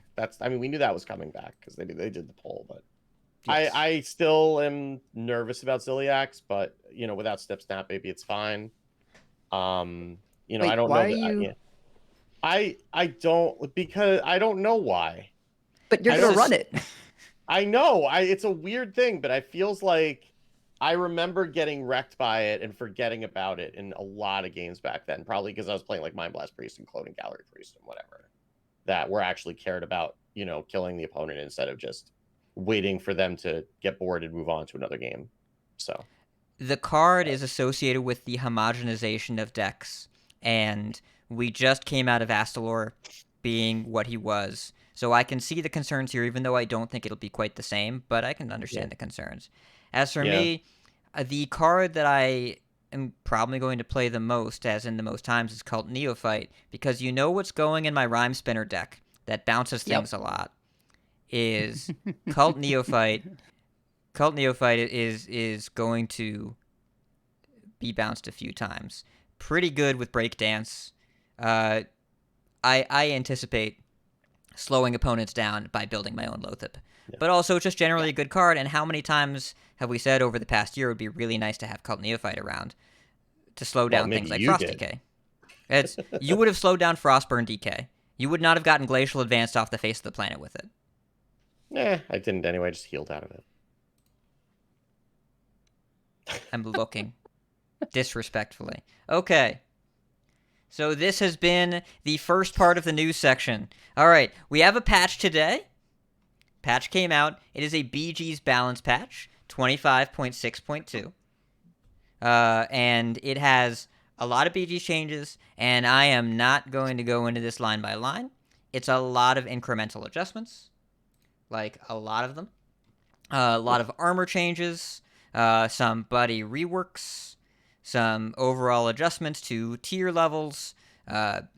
There are a lot of changes. I don't know enough about BG to speak to these with authority, other than ETC got a lot worse because they nerfed a lot of things that he was really good at as a hero. And in particular, the Elise interaction with the Elise hero reducing his hero power. They killed it twice by removing that minion from Elise's pool, or from ETC's pool, and by making it specifically name Elise's hero power. So even if you can find it, it doesn't work. But you can't find it anymore. I did get that in the one game that I played of BG's, and I was surprised that it worked. And I was surprised that it was permanent. I was like, okay, it's going to be back to 4 next turn. Nope, it's 2 the rest of the game. Okay, sounds good to me. So you know why they changed it? Oh, yeah. Yeah, that was dumb. Did you win? No, because I'm terrible at BG's. Did you get close? I think so. I think I got like 5th or something. I did it, but before they fixed it so that the pool didn't have buddies it wasn't supposed to have. Oh, that's right, with the Cariel hero. Yep. Yeah. Also, they removed Chronormu from the pool because that card is just too broken. And they fixed a couple bugs. So, cool. Nice updates if you're a BG's player. I play BG's right now, but I'm not a BG's player.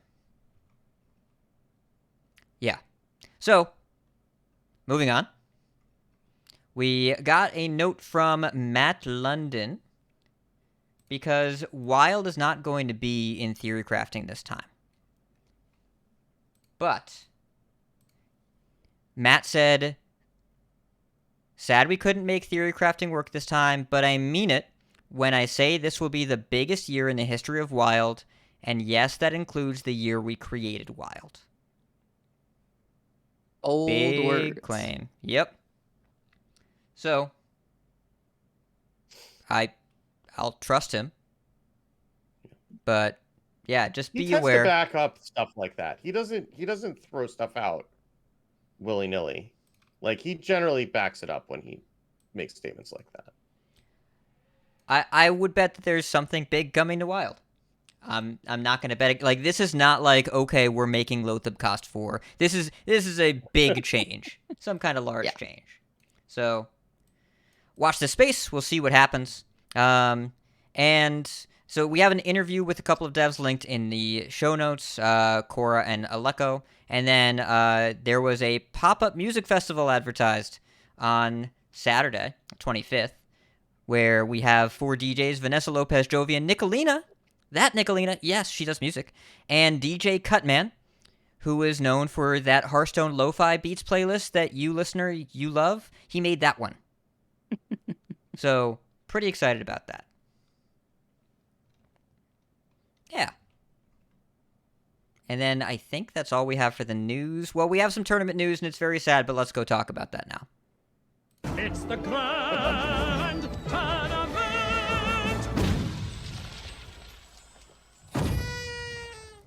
Yeah, we got some personnel news, and like all esports personnel news, it was delivered via Twitlonger. Yep. Unfortunately, Abar, who is the esports coordinator for HS Esports, is leaving Blizzard.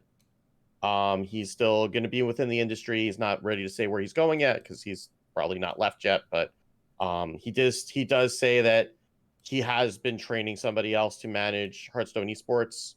So it's not like, the position was eliminated.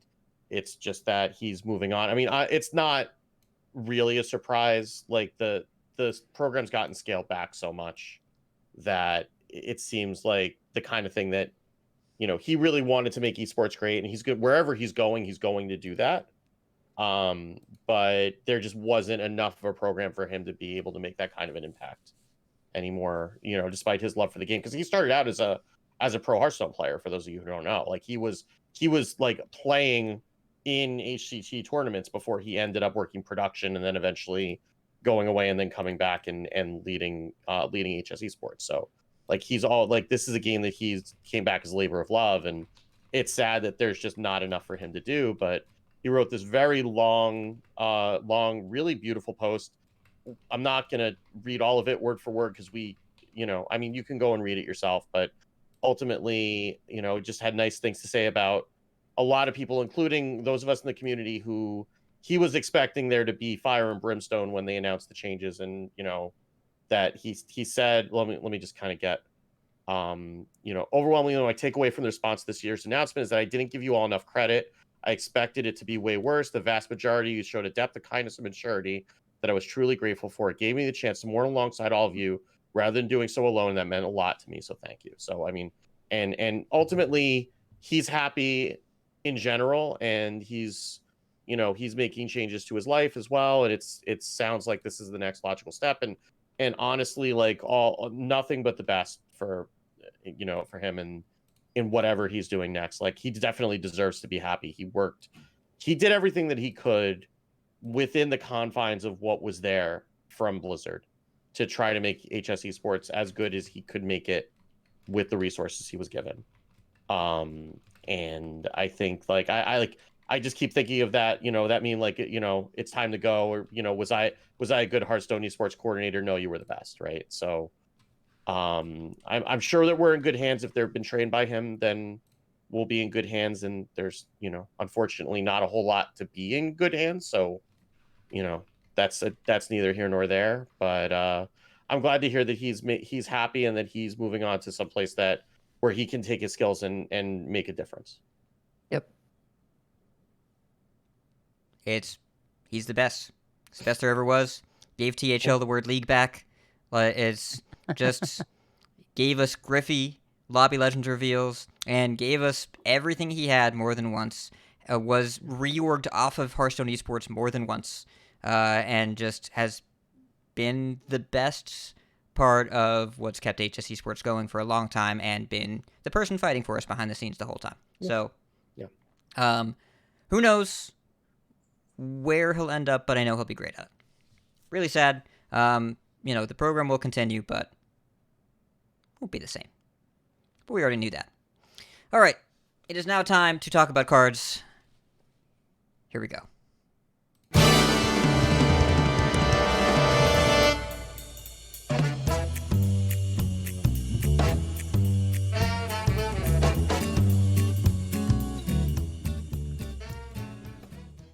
So we, of course, have a ton of cards to talk about. We're not going to go card by card. I think it's more going to be sort of class by class vibes. I think Death Knight is kind of an exception just because it has sort of the most diversity in terms of what's going on. The nature of Death Knight is with the different runes. There are different themes going within it. There's almost like 3 classes going on there. 4 if you include Rainbow. So I think one of the most important things is Mosh Pit, an additional location for Death Knight. This is runeless, like the other location. I expect most locations they get, at least for now, will be runeless. And it is 2 mana, 2 durability. Spend 3 corpses to give a minion reborn. And that is going to be pretty powerful because Unholy is getting some death rattle things going on for the class, including their legendary. And Reborn is going to slot very nicely in that we know how powerful eggs are with the previous location, Construct Quarter. So if you've got that situation where there's an egg sticking around and then you give it Reborn and you Construct Quarter, like there could just be a lot of synergies going on.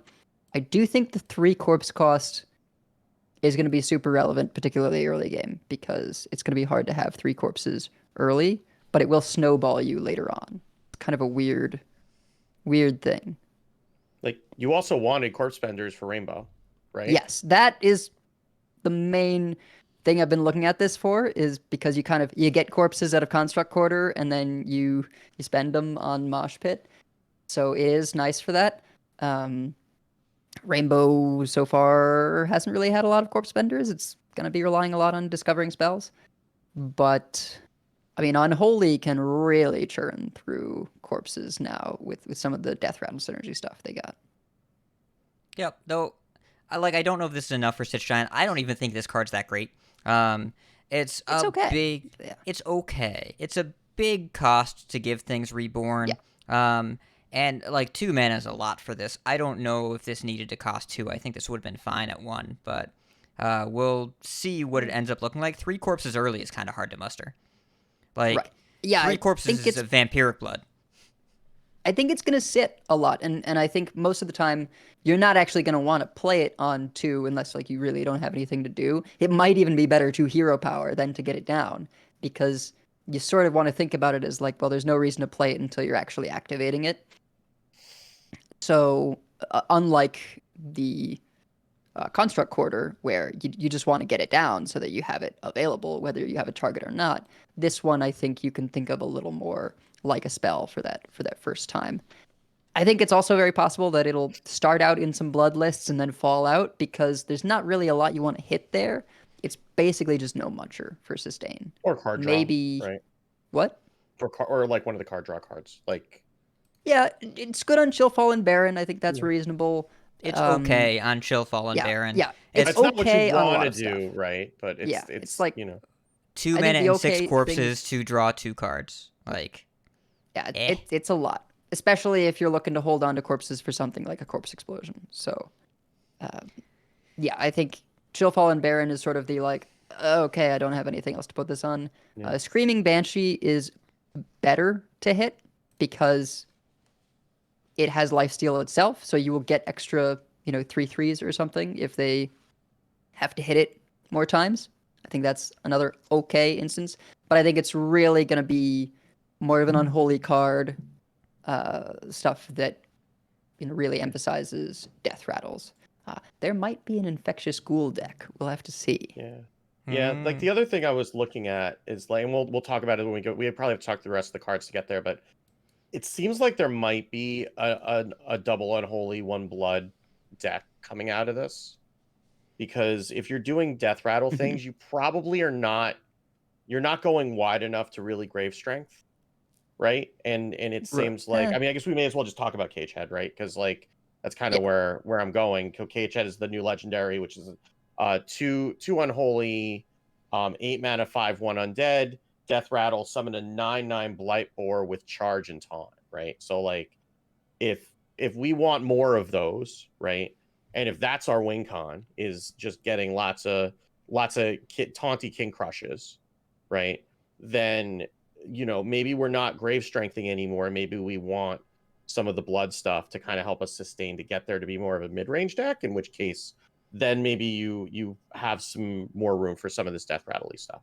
Or even Frost for card draw, right? Just for maybe defrost. Like running 2 Frost for unholy is defrost is something, not insane. Right. Well, yeah.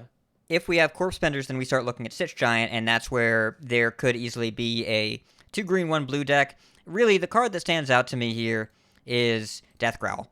Death Growl, 1 mana, 1 Unholy Rune spell. Choose a minion, spread its Death Rattle to adjacent minions. 1 mana to triple a Death Rattle.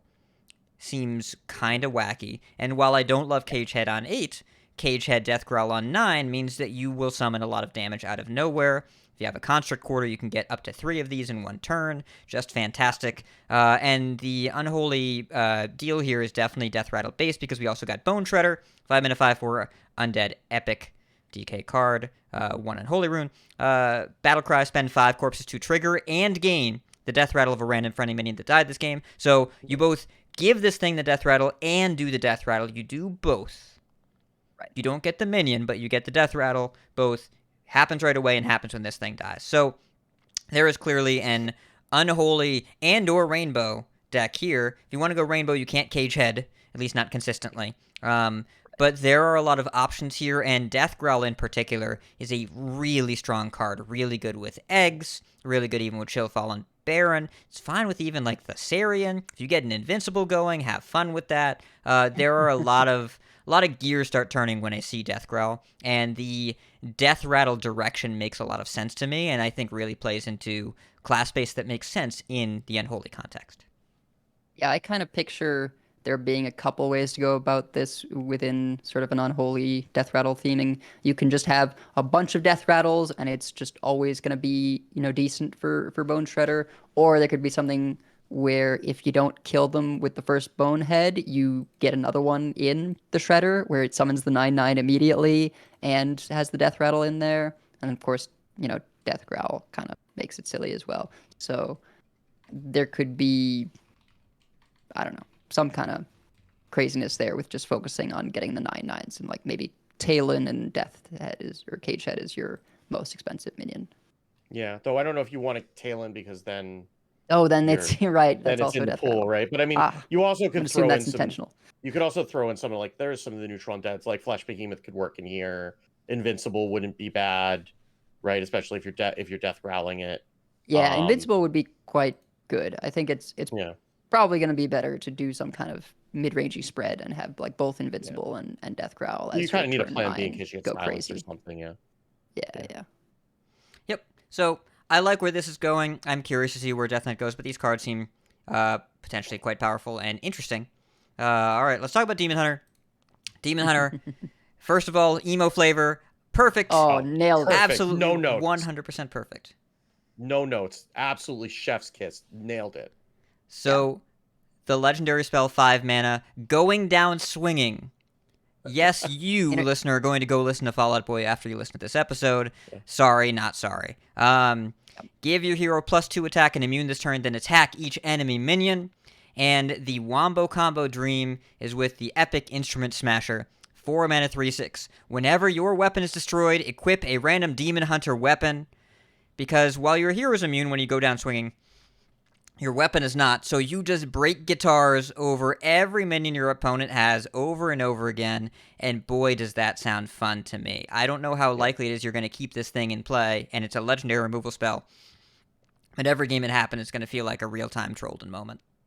Yeah. Or if you can get that down with an Eye of Shadow, which is a 2 mana 2/3, your hero has lifesteal.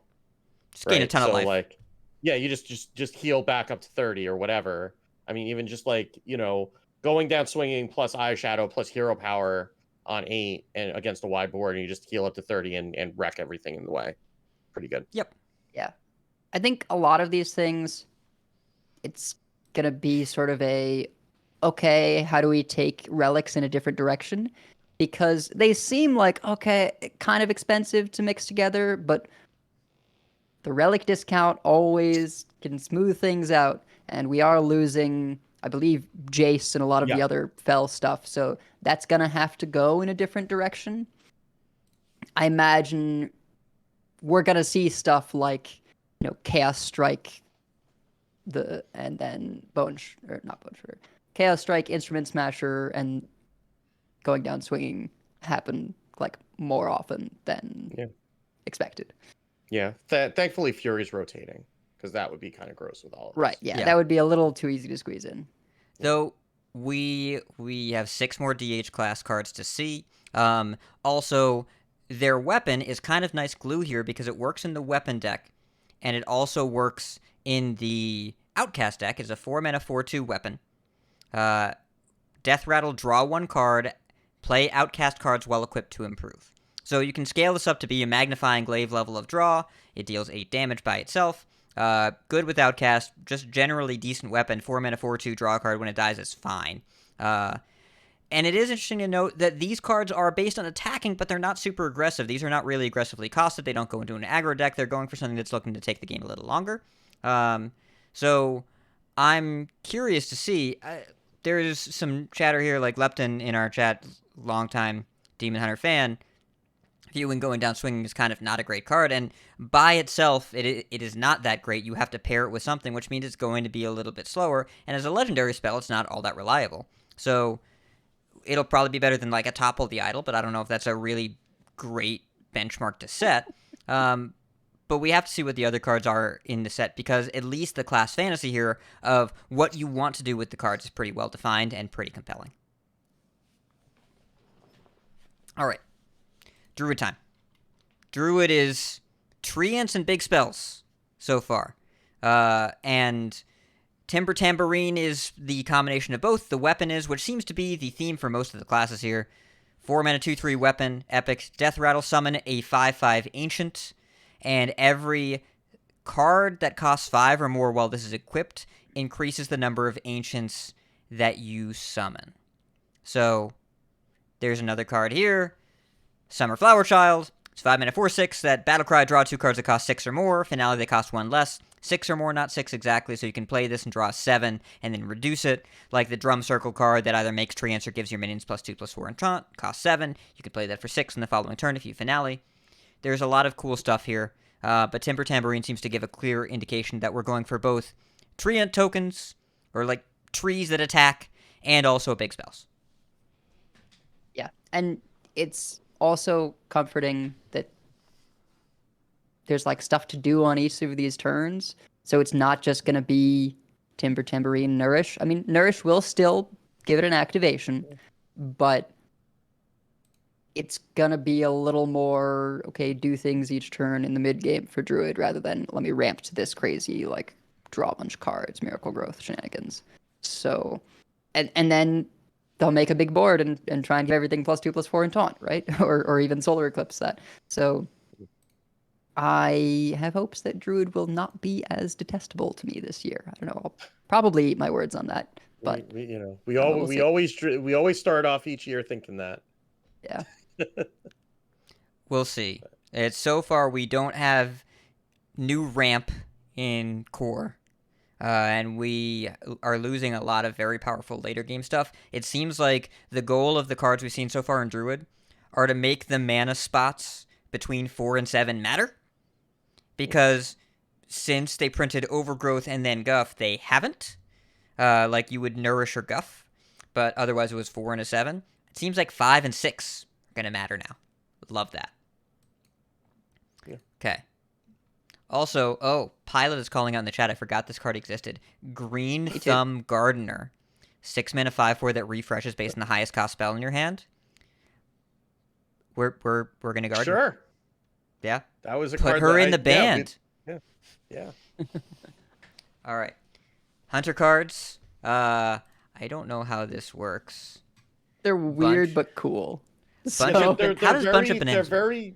They're just very around, like revolving around spells, and the spells give you more spells, and then the other cards care about spells that you're playing, right? So you have you have Jungle Jammer, which is a 4-mana 4/2 weapon. I guess it's like a ukulele. I don't know what the hell it is. But Death Rattle, summon a random It's a 1-cost banjo. beast. Is it a banjo? Yeah, I guess it is a banjo. So summon a random 1-cost beast, cast spells while equipped to improve. So you get a 2-cost, 3-cost, 4-cost, etc. You have Arrowsmith, which is a 2-mana 2/3 Naga. After you cast a spell, deal 1 damage to the lowest health enemy. So it works like Fel Barrage. It's probably going to hit a minion, but if you get your opponent's health below the minions, you start going face. Love this card. And then Love this card. Yeah. Huge fan of Yeah, this me card. too. Yeah. And then you have a bunch of bananas and a barrel of monkeys. So the bunch of bananas is is a I'm one just mana. gonna update the episode title now and save myself some time. Yeah. So Bunch of Bananas is a 1 mana spell. Give a minion +1/+1, 3 bananas left. So you play it. It goes back in your hand like a twin spell. And then it says 2 bananas left until the last one just goes away. And then Barrel of Monkeys is the same thing, except it's got 3 monkeys instead of 3 bananas. And then it summon a 1/4 monkey with Taunt for 2 mana. So it's already better than a Silverback Patriarch. Yep. And you get 4 of them. But So, that is yeah. false. It does not presumably- summon any monkey. The related card on the website is Silverback the Patriarch. Silverback Patriarch. It is But 3 it's only 2 Silverback mana, Patriarchs. yeah. But it's Ugh. 2 mana, so you get a 3 cost 1/4 for 2 mana. So Yeah. so presumably you're playing you're throwing out monkeys and you're throwing out bananas, and then you're upgrading your weapon, and then eventually you get King and Crush and you hit them in the face. Yeah. These are So basically triple spell. Like, yeah, if people remember Twin Spell, where you played it and then you got another one, these are, okay, well, you play it and you get 2 more. I had a bit of a confusion where I looked at where it says the amount left, and I thought that would, like, eventually say 0, and so I thought you got 4. But, people corrected me, and it does make sense in the art for both of these. There's only 3, and that is the kind of Hearthstone detail they wouldn't miss, right, is having the number that you actually get be the number that's showing in the art. So if you aren't sure how many you're going to get, it's going to be... And I wonder, I don't know if this is the case, but I wouldn't be surprised if the art would change Oh, to I hope so. decrease as you go. As I 'Cause hope that so. also there are feels very no Hearthstone. there are no related cards here. It would show the other versions on Oh, the website. Okay, well, that's a bummer, but does it show the related cards for like the piranhas? Yes, all 5 Okay. piranhas, all 5 different colors. Okay. Yep. all right, Um, well, And I will say my biggest disappointment is that they are not arcane bananas, but I don't know what an arcane banana would do. And you can't really increase like spell bananage, like you can't do that. But yeah, I mean, Trinket Tracker makes a lot of sense now, and I'm here for Miracle Hunter. Aerosmith is such a cool card. Play a spell, deal a damage, all about it. Let's do it. Like it's very much in the Naga stuff too. Aerosmith. Oh, oh, you just got that. just got that. Yeah. Oh boy, that was like such a Oh. straightforward one. Oh man, that just got okay. I'm dumb. Okay. No, we All are right. getting in chat. Wait, hold on a word second. that- From Mint Condition, who is the lead designer in the set, and then Gonzo, who's also a designer. Apparently, the art is different for each one, and the website lied to us. Well, that's exciting and makes it much easier That's to keep much track better. of how many you have left. Yeah. I That mean, is I know it delightful. tells you straight up, but That's I am very glad that we got the clarification, and that is a Okay. wonderful detail that makes me more likely to play this deck. This is a scoop. We got a scoop. We did, and the amount of A banana scoop. cool, the amount of cool evocative flavor things they did in the set are really fantastic, and I think that is really exemplified here with DJ Manastorm, the Mage Legendary, the only Mage card we've Oh seen. yeah. 10 mana, 8/8 Legendary. By the way, they said he's an 8/8. They wanted him to be a 4/4 for Millhouse, but it's too small. However, it's an 8/8 because there are 2 of them in the art. Because he's DJing with a conjured clone of himself. So it's 2 4/4s, which makes an 8/8. DJ Manastorm, he did finally get to 10 mana.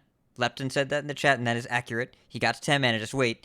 Battlecry set the cost of all spells in your hand to 0. After you cast one, the others cost 1 more. Do you recognize? He sets up the beat drop with the 0 the turn you play him, and the following turn, 1, 2, 3, 4. Yep.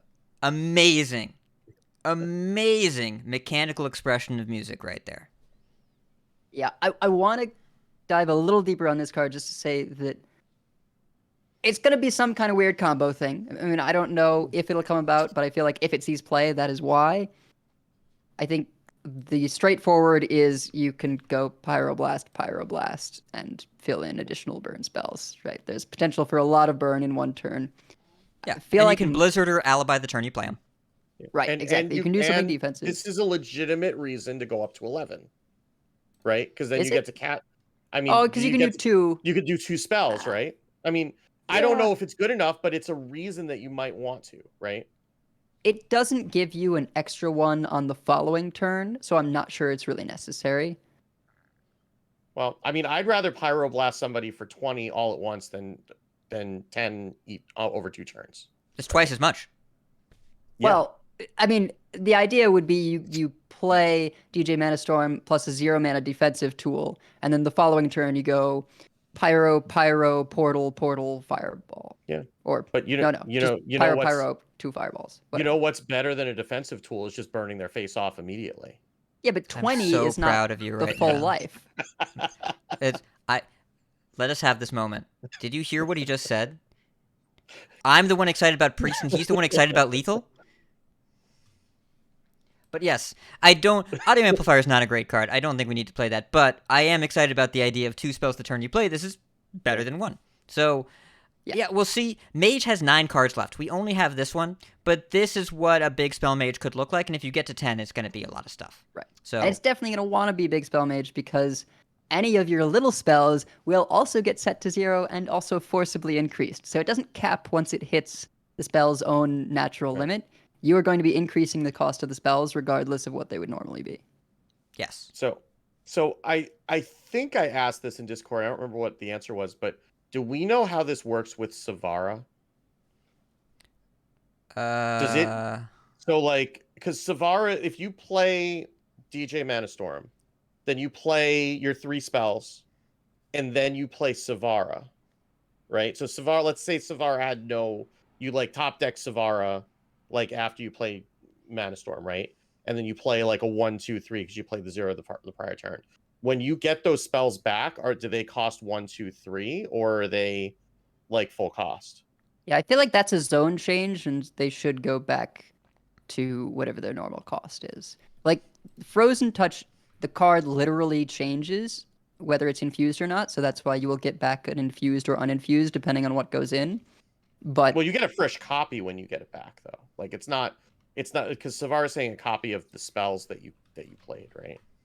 right, but my point is like something like Infuse, where when you put an infused Frozen Touch in Savara, you get an infused one out once you Right. play her. That is because that the card actually- itself that- changes. That changed the card, yes. But the cost changing, that is just a cost change, and those disappear through zone changes Okay. and less tradable. Yeah. So I found a Blizzard bug report from last year. I don't know if this still works the same, but when someone's opponent played Sivir and got back 2 curses, they both dealt 0, which meant they were base curses because they didn't have the enchantment on them that increased the cost. So, first of all, that's funny. Second of all, it does seem like they're base copies. Okay. Fair enough. But I don't know. But it does seem that way. All right. Yep. Paladin. Paladin is like weirdly slow, but also high value. They got like the recruit set. Mhm. I think the most important card here is Kangor Dancing King because this card is counterintuitive when you read it. 5 mana 3/3 lifesteal, death rattle. Swap this with a minion from your hand and give it lifesteal. So it plops something in play, and then Kangor goes back to your hand and you do it again. You constantly keep dropping things in play. It doesn't have taunt, doesn't have rush, doesn't have whatever. You can't kill it the turn you play it unless you do something to make that happen. But when this starts going, every turn, gain 3 life, drop something in play for 5 mana. So if all of your minions cost more than 5, that's great. And if Anoyo Troop is one of those minions, a 9 mana, 3/6 mech with taunt and divine shield, death rattle summon 3 1/2 mechs with taunt and divine shield.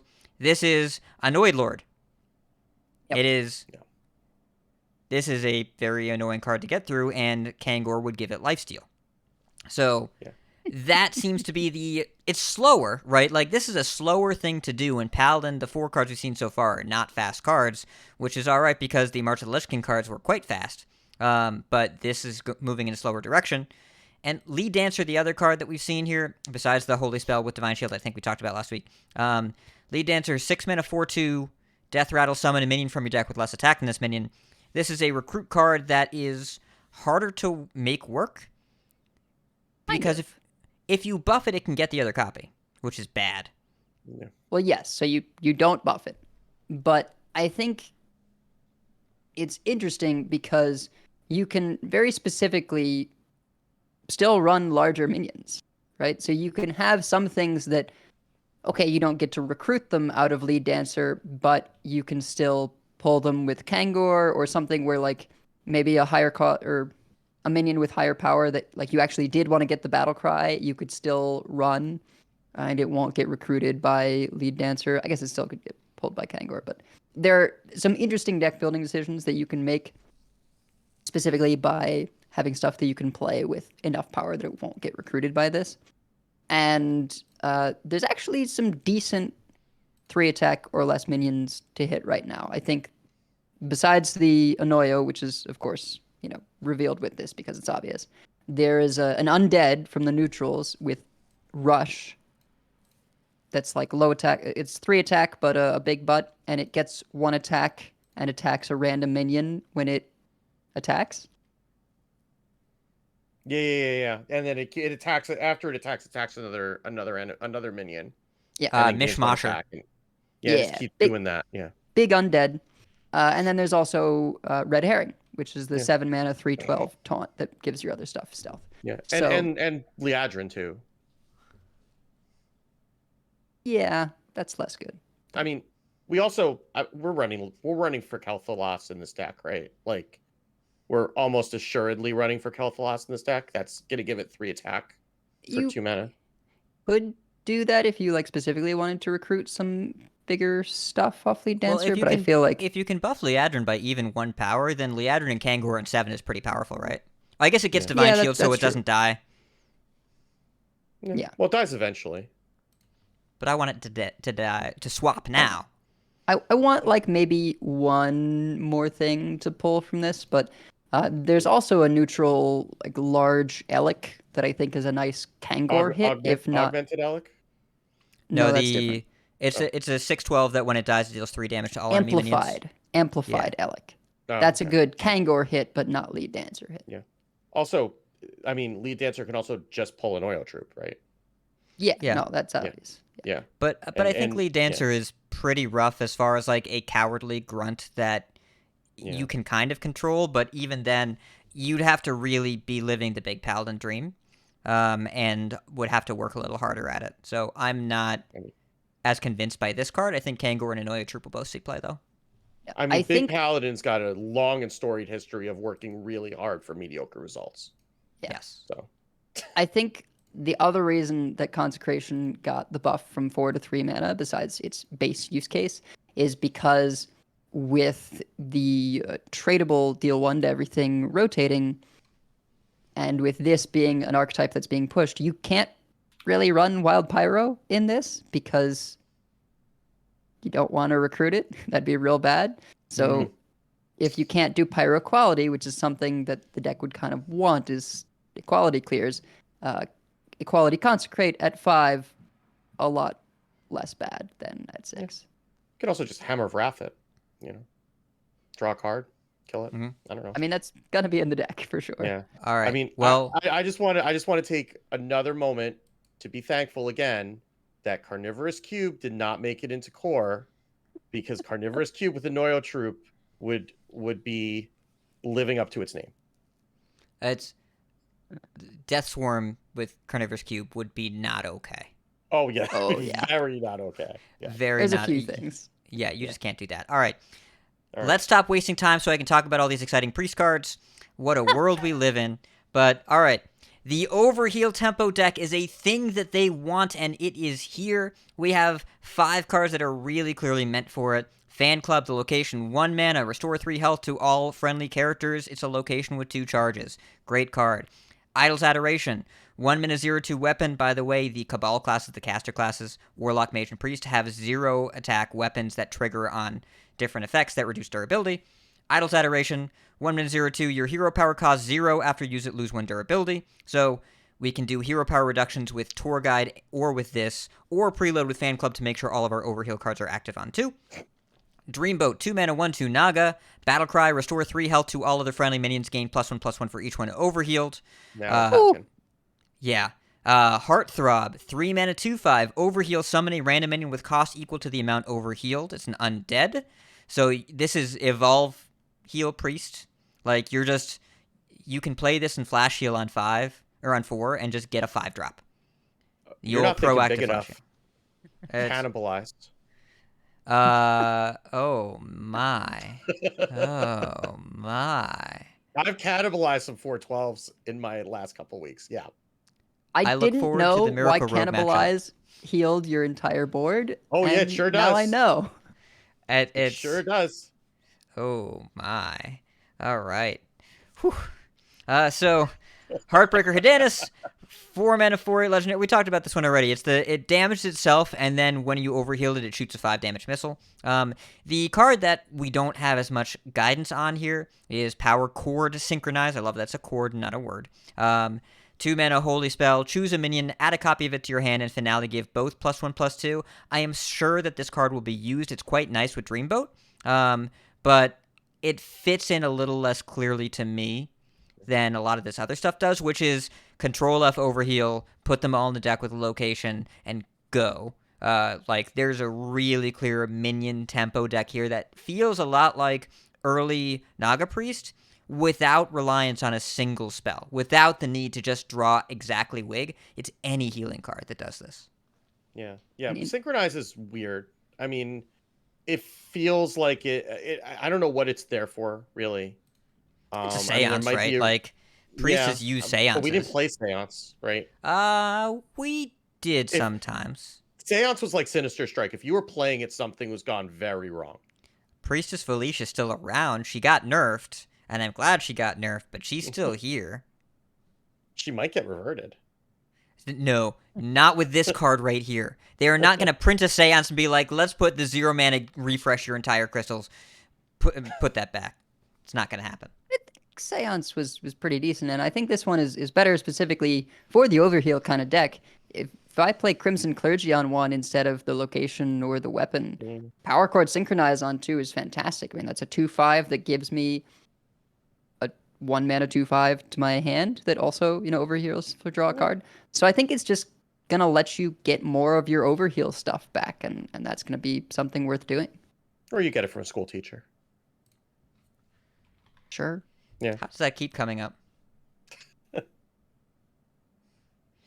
Well, the overheal cards, great. I think it's pretty clear where they go, and the location is awesome. Oh man, that's so good. It's exactly what the overheal deck wants to do. I'm less sure about the weapon, but we decided to load up our turn 1. And in this deck, Rolling Stone, the neutral, it's a 2 mana 3/3 elemental.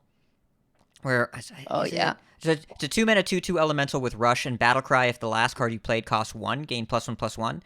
This deck already has like 4 cards that cost 1 that we want to run. Yeah, it's gonna be pretty solid. No wonder you like it so much. I like Rolling Stone for a lot of reasons, and I like you all also these like priest one ones. drops. I see. All right, we're here. We figured it out. Rogue. The Rogue cards, I'm convinced, look a lot better than they are. I am firmly convinced. So there's the combo stuff, the bounce stuff, and Rhyme Spinner right in the middle. Did we talk about this weapon last week? I think we did, right? We Talked did. about the We We weapon. talked yeah. about the weapon, yeah. Yeah.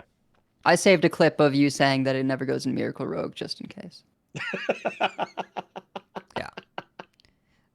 That does sound like something I would say and something you would do. So, the 2 combo cards are Disc Jockey 4/1, 2 mana 4/1 Mech Beast. It's Octobot with headphones. Combo, add a random combo card to your hand. Beatboxer, 3 mana 4/3 combo, deal 4 damage, randomly split among all enemies. We had that one before. The new cards that really stand out here: Breakdance, 1 mana shadow spell.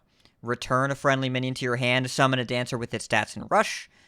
Bounce Around, featuring Garona, the legendary spell. Return all friendly minions to your hand. They cost 1 this turn. Note that this card cannot be discovered, cannot be generated. No school teachers, no nothing. And then Rhyme Spinner. This is in the bounce combo deck. This is the thing that makes those 2 things go together. 3 mana 1/3 Rush. Combo, gain +1/+1 for each other combo card you've played this game. So you can play a bunch of combo cards. You play a big Rhyme Spinner, you breakdance it, you play it again. Clearly quite powerful. Definitely very synergistic. But the bounce cards, I have heard them advertised as a replacement for Shadow Step. Breakdance in particular. No, it isn't. It costs 3 more mana. Because you don't get the discount on the minion, and you pay 1 up front. So if you are bouncing something with big stats, you are probably not replaying it. in which case it's not that great. It's 1 mana, silence a minion that attacks the target. If you're bouncing something for value, you probably don't get great stats. The combo cards like Beatboxer and Disc Jockey are obviously the nice middle ground there. You get some value, you get some attack stats, not a lot of power. Cult Neophyte fits in well here too. But you don't really want to play this on Miracle Rogue Ghost or whatever. It doesn't go in Miracle Rogue. Bounce Around, the legendary spell, I think is even more of a trap.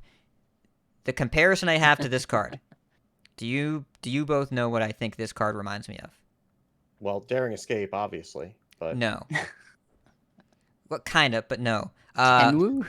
4 mana Scabs. Oh, right. yeah.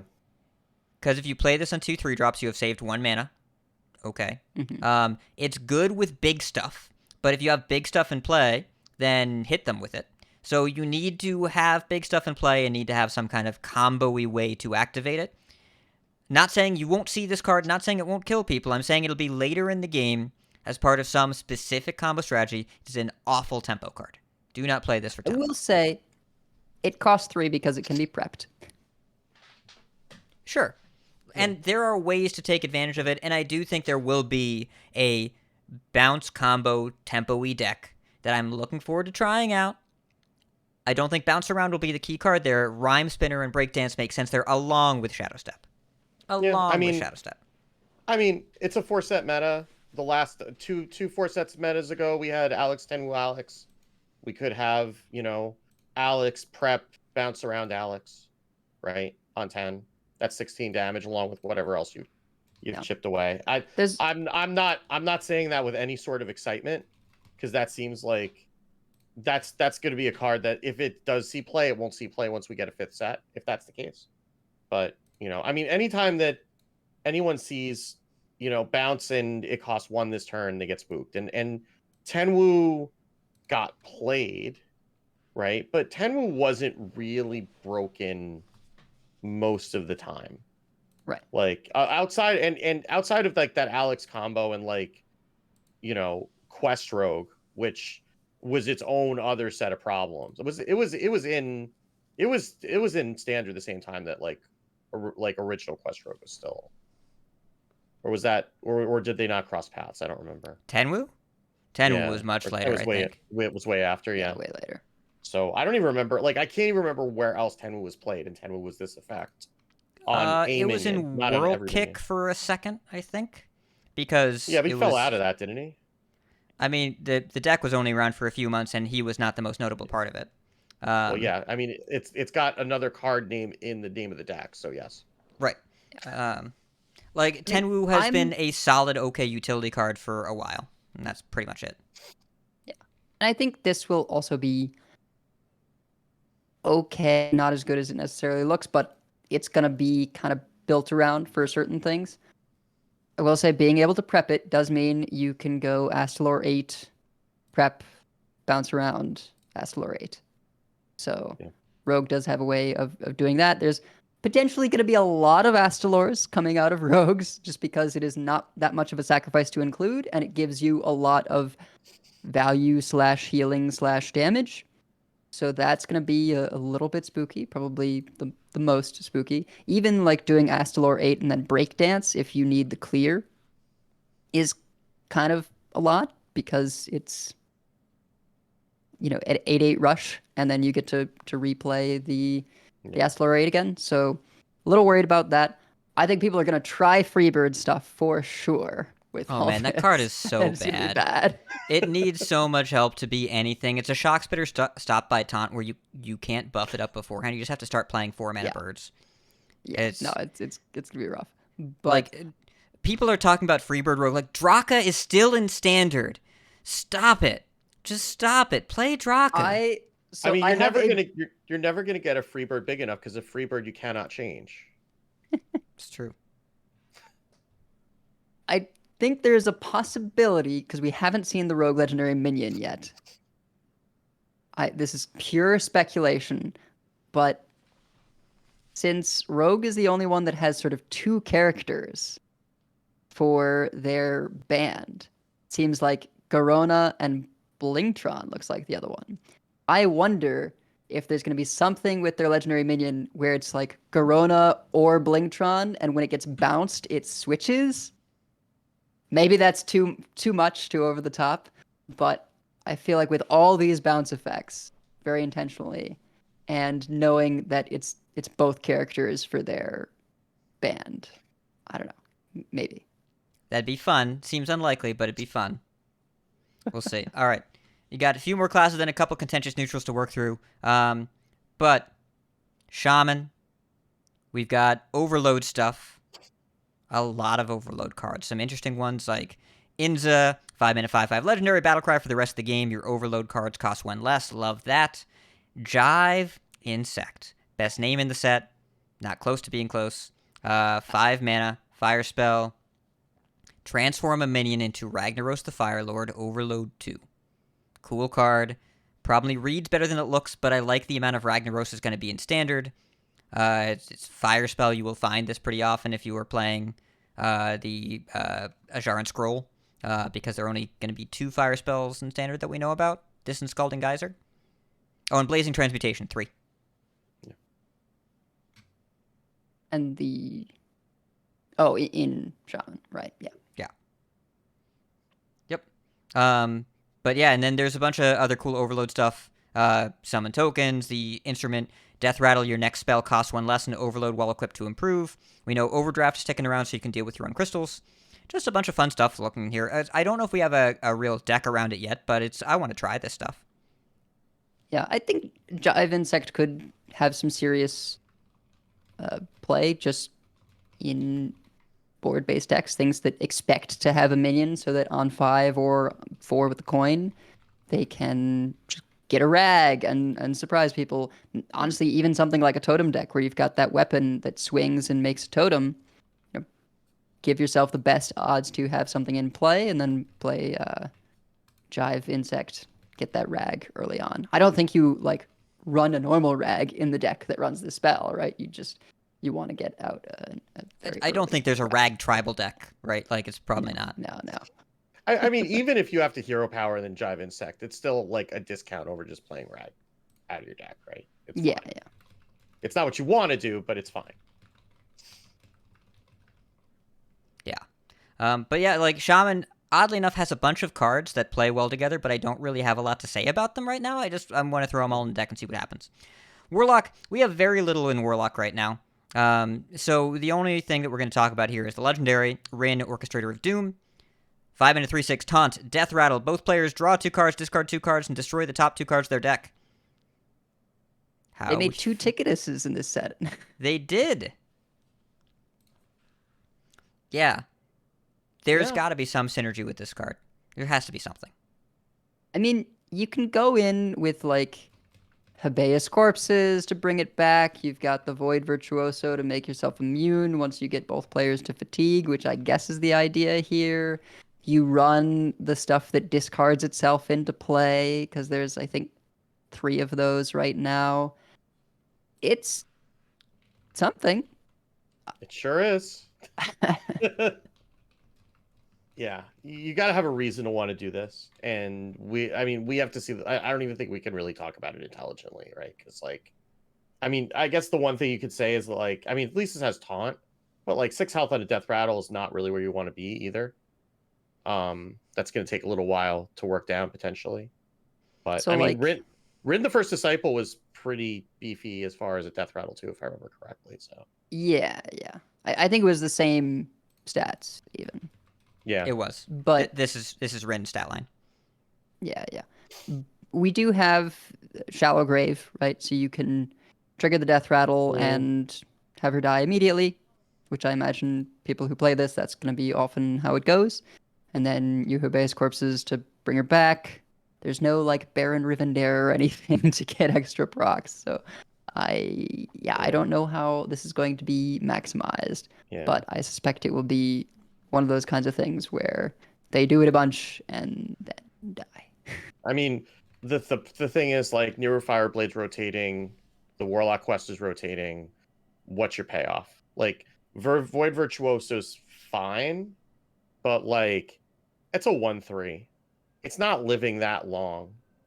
you know, even if you're burning half the opponent's deck, like it's still a 1/3. It's probably still gonna die. So like, what's your end game, right? Because like it can't just be like a couple of triggers of Rin. And if it really is like we're going full on like magic style millstone deck, like people are going to be very unhappy if that's what Well, we're doing. And it's so much RNG, right? It depends what they draw, what it burns off the top, what it forces them to discard. And If your it opponent- didn't draw, Your opponent doesn't If it- lose any cards because of the draw. They don't actually Right. lose resources. so it's about Well, the they churning don't- through the deck. I mean, you don't know. that's It assuming does. that you're not putting stuff in their hand, right? I'm sure you're putting curses in their hand. You're Well, probably no, running the new you don't legend. wanna. Well, I mean, if you want to burn cards when you're making them draw, right? Then I guess I don't know. I mean, we've had people playing curses with the fatigue spell deck, even though they're gonna burn cards anyway. Like people just want to watch the world burn when they play decks like this. I guess. But you're probably gonna run the legendary who throws like the 2/3/3 robots in their hand to fill up their hand more before you're drawing, right? Because if you're making them draw, you want to try to burn stuff at the same time, right? I Man. guess, but But like, that is some heavy commitment. to I'm commit. not saying it's what I want to do with my life. I'm just saying that that's the direction that these decks tend to go in. and the I curse deck guess- doesn't have Bran anymore, so like you don't get to make curses quite as fast. And yeah. the idea of let's fill their hand with curses so we can make them burn 2 cards with Rin, that is ambitious and slow and probably loses to like a minion. I mean, good, right? Like, honestly, good. That's fantastic because then this is bad. And again, like we said, like last time, those people that want to do this can do this, and everybody else can bulldoze them, and then not have to see them again once they climb up above a rank above the floor. Oh, and there's no Smartax is saying in chat, there's no minion tams either. Man, curses are dead. It's unfortunate. Oh yeah. All the Yeah. doubling is just gone. Okay, well, let's talk about Warrior real quick. We have a couple neutrals after that, and then we will close up the show under the 2.5 hour mark. Under the 2.5 hour mark. Black Rock and Roll, the most confusing text I've seen on a Hearthstone card in a while. Really, I did not find this confusing at all. 5 mana, fire spell, warrior, legendary. Give all minions in your deck attack and health equal to their cost. How many people, when they read this, thought that it made all of the minions in your deck square minions, 1 mana 1/1s, 5 mana 5/5, so on and so forth? Came up a lot. Remotely. You have I'm Edelweiss surprised Brain? by that. Yeah. Yes. It says give. that It is does. a stat buff. It does. But It would say all minions. It would say set. become, or It would say something. set. Yeah, Right, set. yeah. Right. you're but right, give but it means came addition. up a lot in conversation. I made the mistake. My co-host and Angry Chicken made the mistake. Steve made the mistake. It came up a lot. So it does what the card says, but it is not intuitive to think, oh, 5 drops get +5/+5. My I mean, brain look, started. I never fault anyone for being confused by Hearthstone language. It is frequently confusing. This is just not one that I would have expected. Well, we all have our blind spots. Yeah. So this is 5 mana, do nothing. Otherwise known as Lady in White. Yes, I tweeted when I saw it. They should have just called this Lady in White Wedding, because that would have been a better name for it. But that might have been too deep of a cut, because I'm most of the players of this game are not old enough to remember Billy Idol, but whatever. But I mean, this is an effect like this. Like we've had like exactly, I think it's only like 2 cards that have buffed the deck and been relevant. I guess 3 technically. Keleseth, 5 mana Pocket Galaxy, and 2 mana Deck of Lunacy, right? Right. Like, yeah. That's and then once they buffed Deck of Lunacy above 2, 3 it was sort of playable. Once it got to 4, forget it. Yeah. Deck of Chaos didn't work. Lady in White didn't work. Even Snapdragon, which I was optimistic on, did not work. Lorthamar Theron, people keep trying, bless their hearts, but it doesn't work either, right? So like first of all, you've drawn 5 cards by the time you can play this minimum. There's one more, Incanter's Flow. That worked. Oh yeah, okay, fair. Yeah. But like when you're playing, you have to get to 5 mana and then literally be if you can get to 5 mana and play this safely, you probably already won without this. A lot of the time. Because like I mean, maybe you need it in those matchups that it's so slow that you can do this. But you're also it's a legendary spell. You have to draw it on time. You do have From the Depths, that will help a little bit. But and I guess Finley if you need to, but you have to draw it on time, and there's only one copy, so it's just as likely to be in the bottom half of the deck as the top half. And then the longer you go before drawing this and having a turn to safely play it, the worse it gets because the fewer things it hits. Yeah, I would feel much better if this hit hand as well. Right. But I don't That know, would probably maybe be they broken. tested that and it was too much, right? Because then maybe it gets played mostly for the hand, and that's not what Yeah. they wanted either. It's tricky. I kind of feel like this is one where it'll get generated by the pyrotechnician or something, Right. and be interesting there. But you need to. It has to not be needed for your deck to function in order for it to have a chance. It has to be like a high roll, not a requirement. Yeah. And at that point, why do you have it in the deck if you don't need it to? Well, because it's still a ton of stats. With the way that they've been doing warrior minions, it's a stupid amount of stats. Especially Right. with that 3/8 taunty thing that doubles under certain circumstances. Like that's just like numbers. Yeah, or Well, you like- can, or the draw a taunt mana thirst double its stats like Yeah. you're Yeah, exactly. yeah. I mean there's like if you get it to work, then yeah, it's going to be great. It's just a matter of like how often is this going to work, right? And then like there are going to be games where you just top deck this when you needed like literally anything that did anything, and then you die, right? Like this is like drawing a land in Magic in certain situations. You should have put tradable I will on this. say Put tradable on this. that Yeah. that would have been nice. But I will say Ziliax, 5-mana minion, also a taunt minion, gonna be in that deck. 8/7 Rush Lifesteal Divine Shield taunt. Yeah. Pretty all right. Yes, things are great Is at it? Magical Christmas Land. Yes.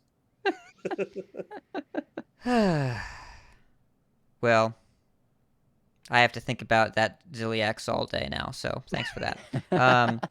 We also got amazing reveal from Blister Guy, as always.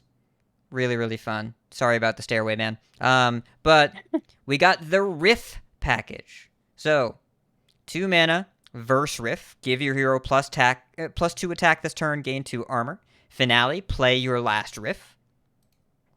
Chorus Riff, 3 mana, draw a minion, give it +2/+2. Finale, play your last Riff. And Bridge Riff, 6 mana, summon a 3/4 rocker with taunt and a 4/3 with rush. Finale, play your last Riff. So if you finale any of these, it plays the most recent one as well. It doesn't chain. It just plays the one you cast and the most recent one you played before that. So if you play the 2-drop and gain +2 attack and 2 armor, then on turn 3 you play the Chorus Riff, then you will draw a minion, give it +2/+2, and gain 2 attack and 2 armor. Then on turn 6 when you bridge, you will get the 3/4, the 4/3, and draw another minion, give it +2/+2. Cool cards, work well together. They all seem like they're about a mana too high to me. Yep. And importantly, the first one, regardless of whether you finale or not, doesn't do anything because you haven't played a last riff yet. So it just does whatever says on the card. Yeah, these 4 cards that we have for Warrior, I think just further cemented people's like disappointment with what's going on with Warrior. Yeah. Hopefully other stuff will change that. We haven't seen the minion. I wonder if it will be sort of following in how similar these look to relics. Obviously they don't scale the same way, but I wonder if there will be a legendary minion that does like all 3 riffs or something. Yeah. Or replays all your finales. Right. But like even that wouldn't be that powerful. Well, there are some other, like in the neutrals, there are some pretty powerful finales. Like well, you yeah, could okay. get that get would. if you're But playing all the including riffs that's wouldn't. why I'm thinking it's going to be replay your finales, not replay your riffs, because I I could mean see that. again we don't know, because like the finales, like that's some legitimate power you could get out of something like that, right? And Yeah, they usually have, when they have a keyword like this, they very often have a replay everything that you've done, right, with that keyword. That's not an uncommon thing that they'll include. So Yeah. I hope these are better than they look because they look really rough yeah. and It's don't really fit into anything that we think of as warrior doing right now.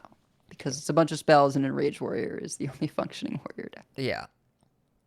I just want Verse Rift to cost 1. Like, even if the others were fine, Verse Rift is a Claw. We know that Claw is a 1-mana card, and it wasn't all that good as a 1-mana card.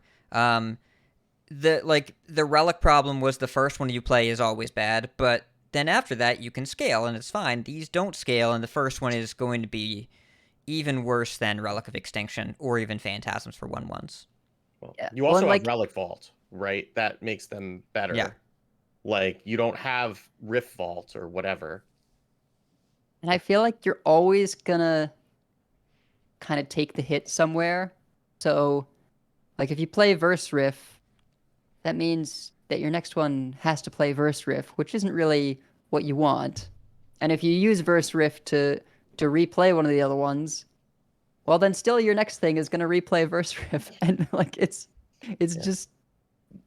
I feel like usually not gonna be exactly what you want. There are gonna be times where you do want the 2 attack to like clear something while you're doing, but it just is. I don't know. It doesn't feel like it'll flow together very well. Well, it's also like the finale's going to get harder the later you go into the game, right? Like, if you top deck one of these, like, then like if you top deck a Verse Riff, like on like 10 mana, you're going to be so sad, right? Because like it's not even going to get you a 3/4 and a 4/3 or draw you another minion. It's just going to give you 2 attack and 2 armor, and then you're going to wonder what you're doing with your life. Well, I'm pretty sure the play here is that Verse and Chorus are turn 5. You do both on turn 5 as the first Yeah. riffs you play, and then you play Bridge on 6. And that starts to look like a decent enough turn, right? You can do it in whichever order you need, but you're probably going to want to draw 2 minions. So on 5, a 2 and a 3, and then on 6, a 6, like, okay. And this might be a Deathborn situation where the card looks awful and we wonder why they designed it so badly. And then Deathborn was, like, instantly good the second that we played it, and still is to this very moment. I don't know. Or it could end up like the other package designs where it needed to be nudged. We did hear from the devs, I know that Nick and Leo were talking about it, how they tested it where it chained all the way back. And they said it was super broken and they could not leave it in the game. Yeah, that makes sense. It probably took Yeah. forever too, with all the animations. Yeah. It's I don't know, but I am not surprised that Shutterwalk riffs didn't work out. Yeah. Okay. I mean that turns into like a Fish concert after that, you know, when you have. Yeah. so many Well, I mean, minions. Aerosmith is a hunter card, and you would have to Shutterwalk this way, so like I understand that they couldn't cross it over. So okay. Uh, We're gonna talk about Tony, and then we're gonna end the show because the other legendaries are fine. None of them are all that like. wait, why are we Are- talking about Tony again? Didn't we do Did it we last talk? Did we do that last week? Yeah, Pretty sure. yeah, we did all of them except for the photographer one. Oh, I'm so glad that we did this last week because that means we can just end the show now. Unless you really want to talk about I mean, we should mention it. The photographer. I forget what his name. What, Lucius Photographer Cool? Fizzle. I don't know. yeah. Photographer Fizzle, 3 mana, 3/3. Battlecry, take a snapshot of your current hand and shuffle it into your deck. The snapshot is a 2 mana spell, so you don't shuffle in all the cards. You shuffle in a spell that will give you the cards you had when you played Fizzle, and then you top shuffle deck the EP. pack and the Elise pack has the cards that were in your Right. hand. So your Highlander cards, if there are any, they ever print any, they'll still work. Yeah. This feels like Flightmaster Dungar to me, where it's like seems like it should be okay, and then it just always ends up getting the cut. But Yeah. it's cool. It's always fun when you do something where you shuffle a thing into your deck and you're like, oh, it's the thing, right? We had Mancrick, we had the Elise that shuffled a pack in. Yeah. So could be fun. Could be. Yeah. So I heard you like cards, so I put cards in your cards. Yeah. and I think that's our show. Yeah. I think that's it. So there will be this time next week. We will have all the cards. So we will talk about. We'll do our usual card superlatives. Week after that, hopefully at least one of us will do theory crafting. We'll talk about what we've experienced, the decks we want to play, and then after that, the set will be out. So, we have many folks we'd like to thank. Check out our thanks section on the website, coinconcede.com. You can find our contact info, our show notes, our Patreon information. Support our show at patreon.com/coinconcede. Join us every week live by following us on Twitch at twitch.coinconcede.com. Our community chats in our Discord, discord.coinconcede.com. Our email at coinconcede@gmail.com. Follow us on Twitter, CoinConcede. Like, share, and follow us on Facebook at facebook.com/CoinConcede. Like some swag, heading over to our shop at shop.coinconcede.com. Big thanks to our producers, Number Theory, Doja K, Crash Cat, B Squatch, David P, Fade to Block, Wild Lou, Jeremy T, Bottle Cap, Scrumpy Monk, Krebmart, and the Burger Club. And big thanks to the devs in chat today, Gonzo and Minty Fresh. Thank you so much for being here. Really appreciate having your live input. I hope I didn't miss anybody. I think it was only them too. But if any of the rest of you are lurking, hi, thanks for being here. All right, Coin Concedes, Ed'll go. I'm going to coin concede to Dragon Rider because I know she's been making a real push over on YouTube. I feel like Wicked, you said this maybe a while back, but Yeah. it's, it's tough to kind of make that plunge and do full-time content and really push. And so I highly recommend everyone go over there and watch her coverage of the core set and go support her, give constructive feedback, whatever you can do. Yeah, she's great content creator. She is. Yeah. She's good people. Steve? I'm going to quick concede Daybar because, we talked about it at length and we don't need to, talk about it again. But, what he did for Hearthstone Esports when he was there was he had a lot of impact and, did a lot of good. And I'm glad that he's happy. Same. I'm going to coin concede, I don't know, my co-hosts, my wife. I was in part of a very, very long job hunt process that didn't end up landing where I wanted to go, and it was a very difficult, months, but in particular the last 5 weeks of just waiting to hear things. So finally that's over. I feel free again. But I really just appreciate everyone being there for me whether they knew they were or not, because it was a long, long process that waiting is worse than not getting it. So I'm glad it's over. So yeah. And that's going to do it. So, keep calm.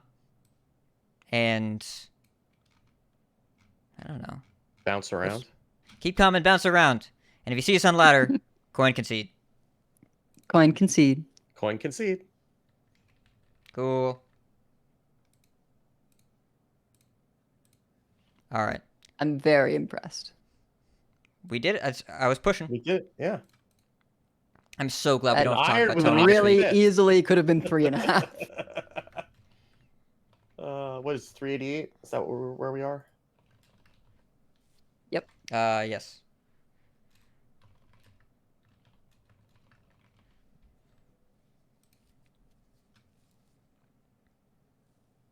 Am I editing this tonight? Probably get started. Well, the Diablo open beta starts at noon tomorrow, so plan accordingly. I will can't, upload I'm now. Cleaning. I have Yeah. to clean my house. All right. Well, chat, If it I got to happened. run because I didn't eat dinner and my pizza is here, so Neither I'm going did to take I. the stream down. But thank you all very much for being here. We will see you next week. Bye.